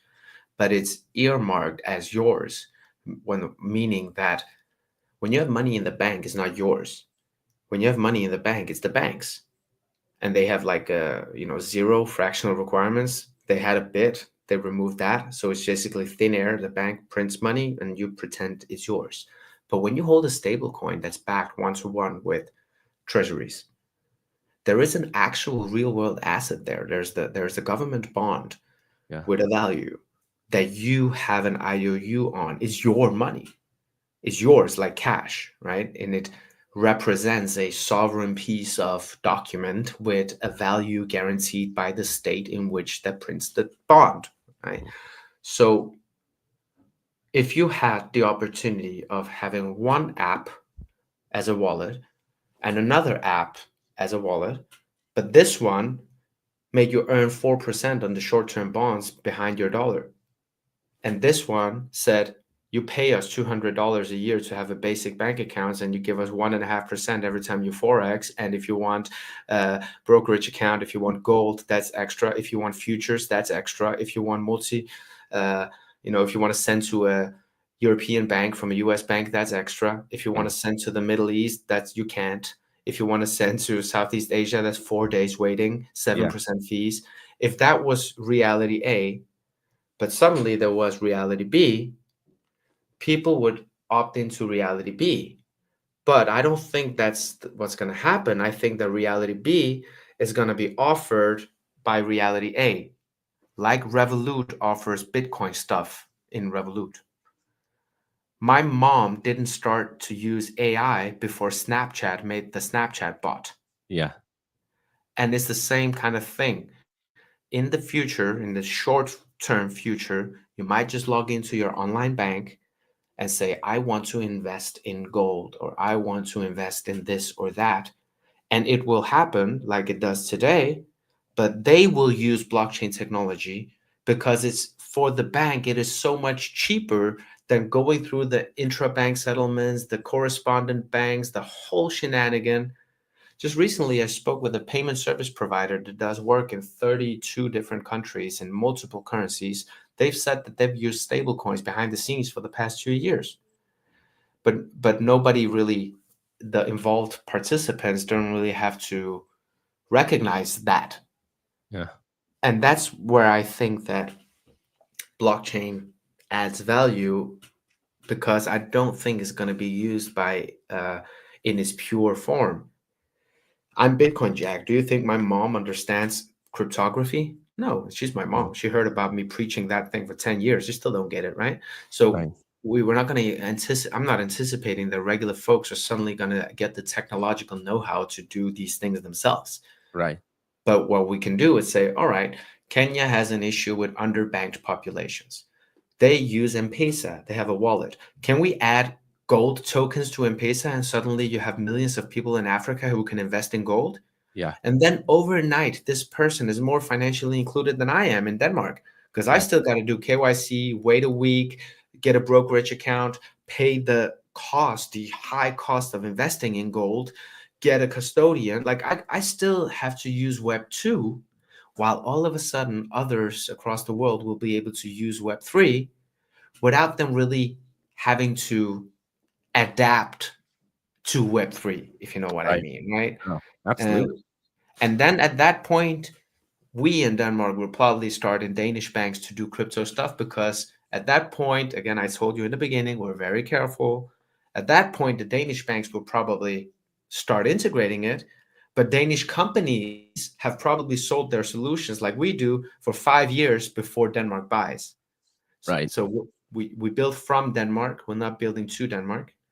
Uh, and when looking at financial inclusion metrics, financial inclusion does not come from cryptocurrencies. They come from mobile phones. Yeah. And then mobile phones, they can offer financial services based on traditional finance and now decentralized finance. Yeah. But the unbanked population in India got banked not via Bitcoin, but via what's it called, INR. They have this. Sorry, I'm blanking. Can't remember the name. Or in Brazil is maybe Pix or Mercado Pago. I think is also like so. There is more happening on financial inclusion from mobile wallet providers than there is on from blockchains. But these Yeah. blockchains can give these TradFi solutions superpowers. Yeah. We are pure B2B. We're pure B2B.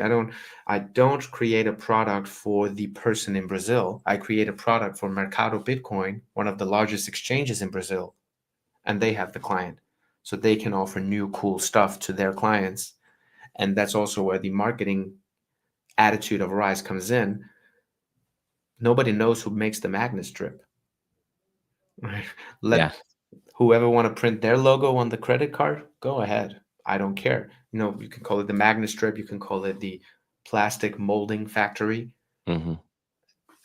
So we want to be that infrastructure layer, kind of like you don't know who built SEPA or SWIFT or IBAN, these banking frameworks, right? You don't really think, oh, how does IBAN work? Oh, how does magnetism work? Yeah. Oh, how does NFT work? Mm-hmm. So why are we suddenly thinking that people need to understand how blockchains work? No, It's not don't gonna work. understand. Don't understand how blockchain works unless you have to, and you only have to if you're in an industry which is being disrupted by blockchain. Same Yeah. thing with AI. Don't try to understand how machine learning works unless you're in a position where you have to understand how machine learning works. Yeah. Exactly. And what? Why are you confident that? And we could start talking about the future here too. Um, why are you confident that the institutions just won't be like, I'm just gonna do what Aryze is doing and take over that because of regulation, because they're stuck in their ways? what's your thought process there as to, I'm really getting at competition or institutions that understand the value of what you're doing. They're just going to be like, well, I'll just do that myself. Well, let's take an example. The central banks, 90% of central banks are looking at CBDCs, central bank digital currencies. It is an expression basically meaning when a central bank issues a stable coin, it is a central bank digital currency. That's the short answer. The way that most of these central banks want to do it, it differs, right? So that's a big part of the conversation that I am also having in my kind of thought leader role in the industry when people wants to listen to me. What a lot of them have in common is they don't want to build it themselves. Like if you want to build something using AI, heck, you'll use ChatGPT's AI API access, unless there is a reason for you to go the extra step and say, no, I'm not using what's there. I'm making my own. And with all respect, some people do that. Also with blockchain, of course. But a lot of companies, say if you're an e-commerce business, you don't want to become like a neobank or a Web3 tokenization agency. Yeah. You want to maintain your e-commerce platform, Right. So I'm not scared of companies doing it themselves. If they want to do it themselves, they'll do it themselves. Right. Like if you want to build your own website, you'll build your own website. That does not mean that WordPress or Wix shouldn't exist. Yeah. Because there's plenty of people who just want to sell sneakers. Yeah. And the website is just a kind of necessary evil that they would rather not deal with. So they're like, great, I'll use one of the website builders. I have a website. Yeah. And similarly, you can say, if you are a payment service provider that is fully established between acquirers and merchants and banks and terminals, like point of sale devices, and you've done business for 10 years, you got a massive network and you're processing billions of dollars. Would you want to take on the task of inventing and launching an entirely new thing so that you can use it? Or would you go to a company that tells you, if you move these funds over here, you save 80% on transaction fees and you would do a revenue share on the earnings. So instead of paying Chase or Bank of America to have an account, we pay you because we invest your money in short-term bonds that generate a yield. And we give that back, we share that with you.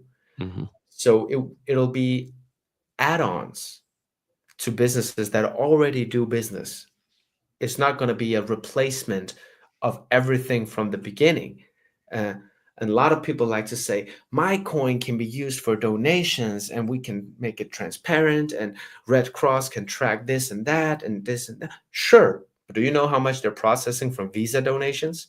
Yeah. Do you think that they're going to stop that because your coin has a nice logo? I don't think so. Right. But we can fit it into the supply chain of the payment flows. So we tell Red Cross, hey, of your $100 million annual processed via this and this card, if you were to hold that asset as a cryptographic tokenized treasury bill, you could earn revenues on it. Oh, how do you do that? Well, we'll do everything for you. And just with a click of an API or an API call, you don't think about it anymore. It just works. Right? That's our attitude, not suddenly expecting the planet to become nerdy again. Yeah. That was a beautiful way to explain it. This is just such a great conversation, man. I really appreciate your time and your beautiful mind. So let's do this. I also know you're a busy man. We've almost 15 minutes from 2 hours. Oh, wow. An amazing. It's been going fast. Yes, going very fast. So we'll talk a little bit about the future. I have one last question. Super softball. Don't get too scared. And then we'll wind it down and call it a day. So what does And you can either go 3 to 6 months, 6 to 12 months, 1 to 2 years, time frame that makes sense to you to talk about what Aryze is doing and what do you think the future holds? We spent probably 7 years getting to the point where we say now we have a live product. It's not that it took 7 years to build the tech, but the legal framework, Oh, the yeah. corporate governance models, the mistakes and pivoting to not make mistakes, the entire journey of Aryze was carefully treaded. And about a few months ago, what happened was a massive paradigm shift that we launched and we sold and we got clients. We generated revenue. That not only proved our technology works, but it also proved towards venture capital and larger investors that there is an exact product market fit. Mm, Whereas we could, of course, argue that 5 years ago there was 2 euro coins. Now there's 35. Look, everybody's making coins. Yeah, sure, but who's your clients? And now we can actually show the money, yeah. which means that the next 12 months for Aryze is us turning from a startup to a scale up. We have hired more seniority to our management team. We've got a Mhm. fantastic board of directors, several amazing advisors, and Yep. community memberships across different, payments associations in different countries. Mhm. We've grown up, and we are becoming what I hope will be a important part of the future economy. Yeah. Similarly to SEPA and IBAN and SWIFT and Mhm. faster payments and Yeah. some of these banking rails that we take a little bit for granted. How annoying I have to write the long IBAN LT0005. Yeah, it's annoying, but somebody built it and it's pretty awesome because it works. The next iteration of that will not be that. It will be something else. And we Yeah. want to be a component of that something else. Yeah. Yeah. We don't need to be the biggest, baddest stablecoin or cryptocurrency out there. Stablecoins in market size have grown approximately 30% annually since they started. So the whole goddamn pie is becoming bigger and bigger and bigger. And this pie is going to encompass tokenized assets that are not tokenized today. These are Yeah. so-called RWAs, real world assets. Yeah. And even if we say crypto stablecoins is $160 billion market cap, yeah, but it's nothing compared to the real world. Just look at Right. pensions or real estate, gold futures. Like it's nothing. It's nothing. It's incomparable. Yeah. And if Aryze manages to position ourselves in a way that we capture a percentage of market share that we need to capture, we will become a very, very important player in a very successful business. Yeah. And what will bring us to the top is the foresight that we have from being in this vertical for a decade. Mm. Very few newcomers have Mm. grinded or with the machete through the jungle and has seen what is there, what animals live in the jungle floor. Yeah. Well, and we have, just specifically, the next thing is going to be basket currencies. I can tell you that because we've already got it mapped out. But when somebody talks about it 4 years from now, people will be like, "Oh my God, look at that! We have dollar, euro, pound, and gold in one coin called Globe Coin. Look how great it is!" Yeah, great. We'll Yeah. deliver the euro part. Yeah. That's the attitude. We'll deliver the technology and make sure to have the assets under our management for whatever the client wants. So do you it's my last conversation question before I ask I'll finish with one line before I let you. I'll say, in 5 years, most central banks are using Aryze as a service provider. We have government contracts with most established nations. That's amazing. That's incredible. And this is again practical applications. Sorry. My question is, does this I want people to understand the ethos of what you've and beautiful conversation because we're understanding your mindset and tinkering and all of these amazing things that you've said. The ethos still is to keep the dream of decentralization alive, right? So as you grow and begin and create more power with your company, how does that ethos stay alive? Explain that to me. There are two things that Aryze specifically did to cement that attitude. One of them was we don't have a preferred blockchain. Mm, We support 15, 20 different chains today. We'll add more and more and more as needed. mhm, Because in the same way as when you withdraw cash from an ATM, you mhm. don't have somebody telling you if you keep it in one wallet or another. That's Yep. your call. We have the same attitude. If you want to use it on Ethereum, Mhm. use it on Ethereum. If you're a Yep. fan of Linea, great, hold it on Linea. Mhm. So blockchain agnostic and currency agnostic. So while everyone else was running headless to try to tokenize the dollar or trying to tokenize the euro, we focused on creating something that can tokenize most things. Mhm. So we will have 20, 30 supported currencies so that we can do work in the Philippines or Vietnam or Singapore or Armenia or Brazil, nations that do not necessarily have to use a dollar-backed stablecoin, Mhm. nations that actually want to elevate their own national currency and make that smart as well.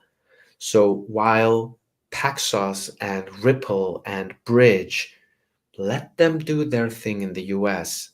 Mhm. There is such a massive opportunity in Southeast Asia, in the Middle East, in Africa. The world is a big place. And Aryze has had cross currency support and cross chain support as a fundamental part of our company. I love it. And do That's you think fundamentally if you could you're already delivering on your value proposition.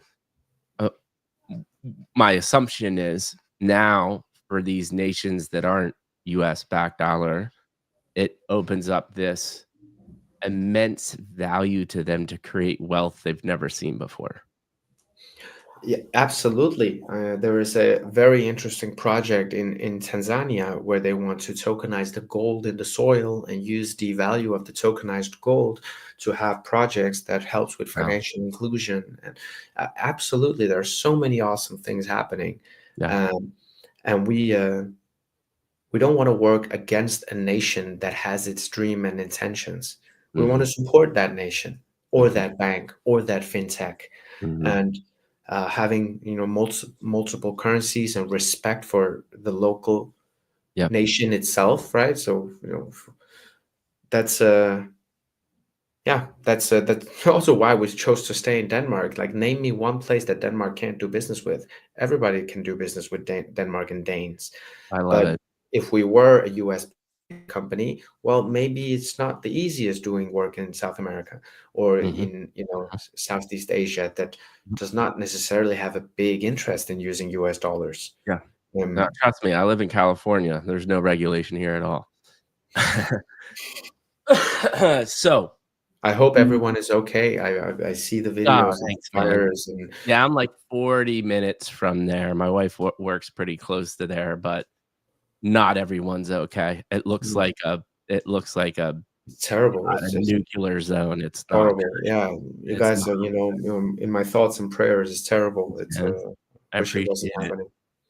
Yeah, so, uh, the last I promise you, We good, last bro. We good, this bro. Just last future question.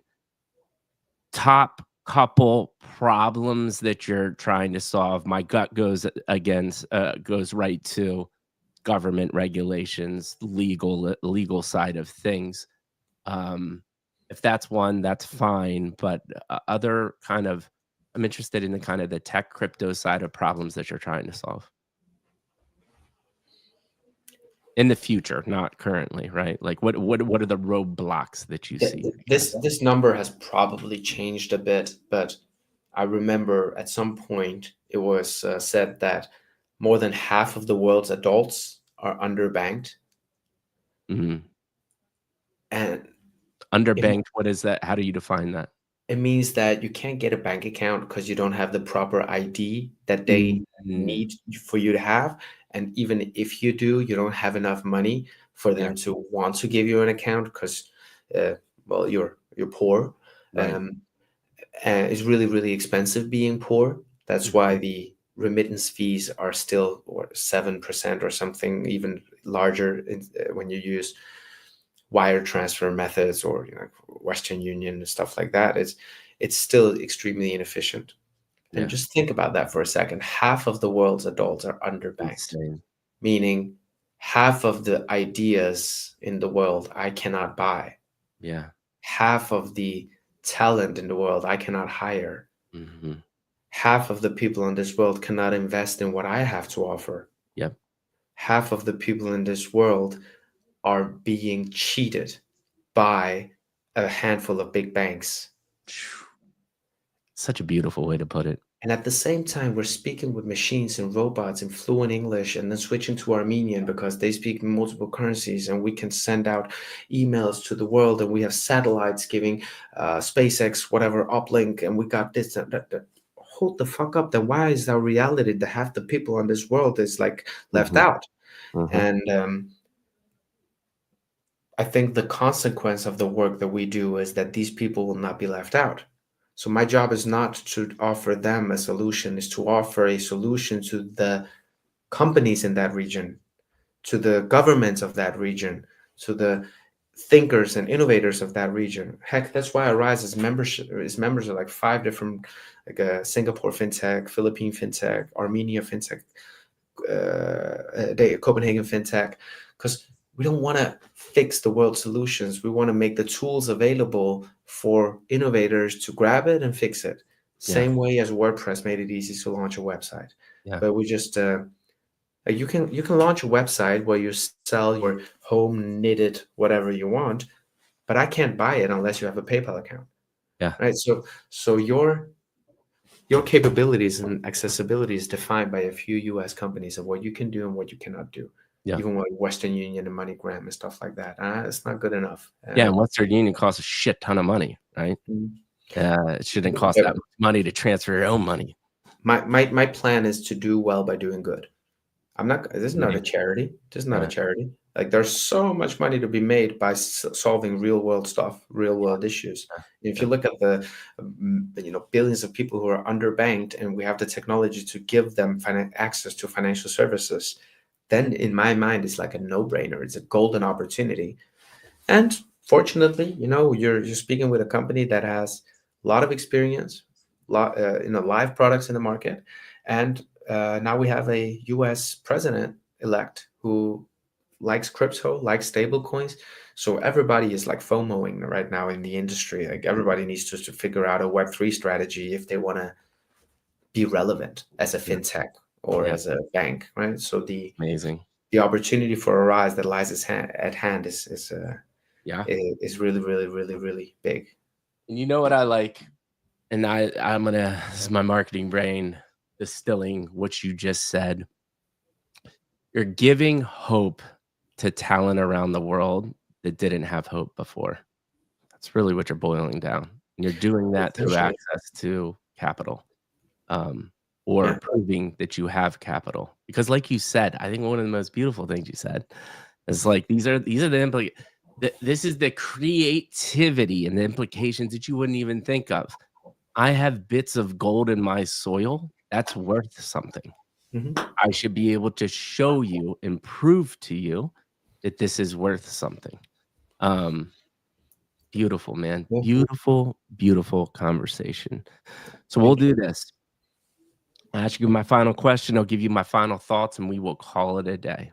And my final question is, you've done tons of podcasts. You've been in tons of spaces. We do spaces together, actually. And you're one of the thought leaders in the spaces usually. And I appreciate your insight. How do you think today went on the Midlife Crisis Mikey G podcast compared to the other things that you've done in the past? I think it was great. I've said stuff that I've never said on a podcast. Usually, again, it's about crypto or stuff like that, right? So I'm happy that we got to have like a longer format. Uh, I'm very, flattered for the invitation and the kind words that you've said. I don't see myself as a thought leader. I see myself as an old fart who has unfortunately seen too many things to shut up, and I can't shut up about it. Yeah. So I'm very happy that you gave me the opportunity to share some of my rants and go in depth with some things. This was really really fun. I hope that we someday get to do it like a face to face and have a Oh drink at yeah. the same time. It's gonna happen. Dude, thank you for that feedback. And as you see now, like I said, digital campfire, that's exactly what I'm going for. So that feedback Mhm. is invaluable to me.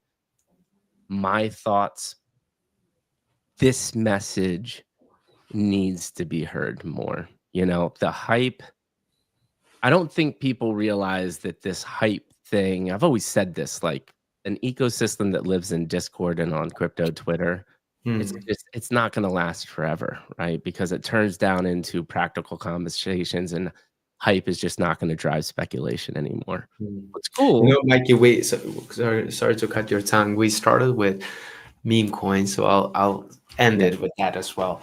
Yeah. It's not that I don't like meme coins. I think that there is massive strength in communities, Yes. but it's just not being utilized because people are just buying a coin to see it pump. Some of them have utilities, like some NFTs give you access to something, but in reality, it just gives you access to a room where other people like you just want to access. So just take the next room. It doesn't matter. It's the same people you want to mingle with. So even without the NFT, you could meet your friends Hmm. and just say like, we'll book the next room and we'll do it there, right? It's a Yeah. community, and Yeah. that has value, right? Yeah. So my imagine a Pepe dollar. What would that have? What market cap would that have? Or a Doge dollar? Imagine a stable coin with a brand, or dog with hat dollar. Like imagine if you could have communities that like their meme, like Hmm. Pepe the Frog, if they could actually make a stable coin that's so popular that others will have to start use it. And now let's extrapolate that. How cool wouldn't it be if a Pepe dollar had more volume than First Digital? Or even circle, right? Or if Doge had a larger volume than USDC, that Yeah. would be so cool because we as fans of the community and the nerdy kind of culture of Web3, we could have a voice. And Hmm. sure, we have a voice if we have a coin that we almost fraudulently manipulate to having a high price. Yeah. But stable coins don't lie. If you have 100 million Pepe dollars issued and hold 100 million in US treasuries, you're powerful. Yeah. You have a mandate. Yeah. And that's where I see that these communities must come together to actually make a difference. Why isn't the a Doge dollar being used by Red Cross? Well, it could. If Doge fans went together and just said, "Fuck it, this is let's go, we're doing it," and you could incorporate it into the tokenomics and just whatever. There's a 1% tax on Pipa trades that goes to minting Pipa dollar. Whatever, be creative, invent something. Doesn't matter. Just conceptually speaking, I think that we can see branded stablecoins that are more popular than the stablecoins that we are forced to use today. Love it. Not unlike how Starbucks has more money in their gift cards, just the Starbucks gift cards, than probably a decent sized bank here in Europe, right? Or Yeah. I don't got to fact check myself on what I'm saying, but I remember Starbucks specifically has a lot of money in vouchers and gift cards. So Yeah, that's actually a really good analogy to say, like, that money exists in these gift cards that could be their Starbucks backing of their stable yeah, coin, correct? like if I create a Jack meme and why would I need to pool it on a liquidity pool with Tether? If I could make a liquidity pool against my own dollar variant, which is as safe as the next stablecoin, but it's my brand, then I think that these communities and popular NFT communities and meme communities, they can actually do some cool stuff, right? Imagine if the 4 biggest memes went together and made like a meme dollar, like a meme inspired, community driven stablecoin project backed by real money. Just the sheer size of these communities could help us to push this out, like Elon is doing with Doge, you know? Yeah. Uh, so yeah, heck it. Why shouldn't the biggest, baddest stablecoin out there be something funny? Yeah. Right? It could. Or for a solo content creator like me, let's make the Mikey G stablecoin and Yeah. let's see what we can do. We're Yeah. talking about that. We're gonna work this out. This is gonna be amazing. I'm Well, super thus excited. far we have launched every coin in 3 days, so we'll make your coin. You know, it doesn't matter if it's an Elon dollar, an Alex Jones coin, or whatever it is. Doesn't matter. Let people just do whatever they want to do, and Yeah. heck, maybe one of them will catch a hype, you know, and it'll be really, really big. And Yeah. how badass wouldn't it be to get to a future where somebody like Revolut or PayPal holds Doge dollars in their treasury? Yeah. It's crazy. Yeah. So I mean, unbelievable. And thank you for, I think that explanation out of all we've talked to, I think is will resonate and is probably the most practical for people to understand. You're just a beautiful human, man. thank you, brother. So are you. And Thank you it's for the opportunity. absolutely, it's been a credible conversation. I love the way that your mind works, and I think this is what resonated with me most. One, like I said in the beginning, you've got a very soothing voice, a calming presence. So that is already inviting.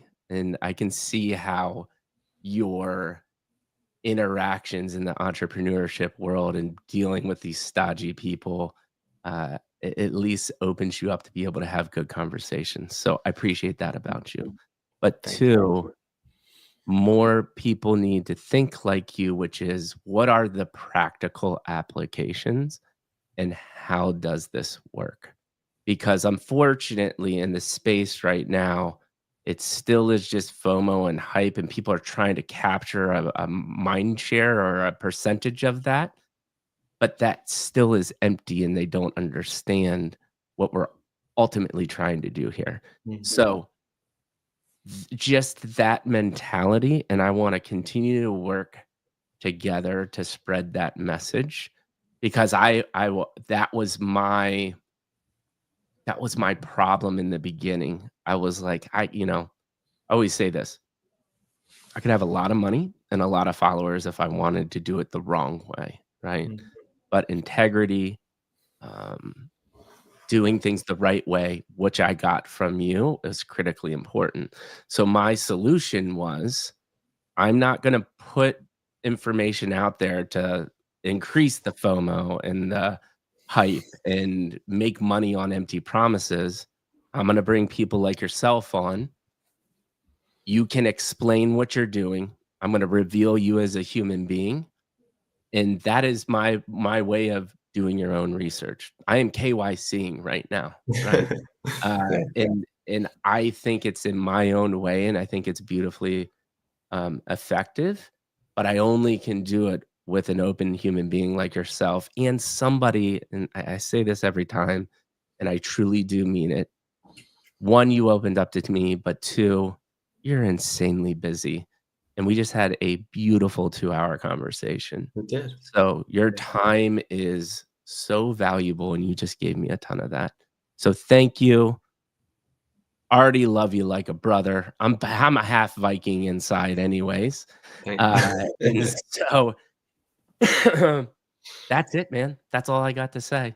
And we can shut it Thank you down so now. much, Maggie. Thank you for having me and inviting me. And yeah, this was really fun. I'm happy we did it. Awesome, man. So with that being said, Mikey G, Jack, in the Midlife Crisis Show are out. Thank you all, and we will see you next time.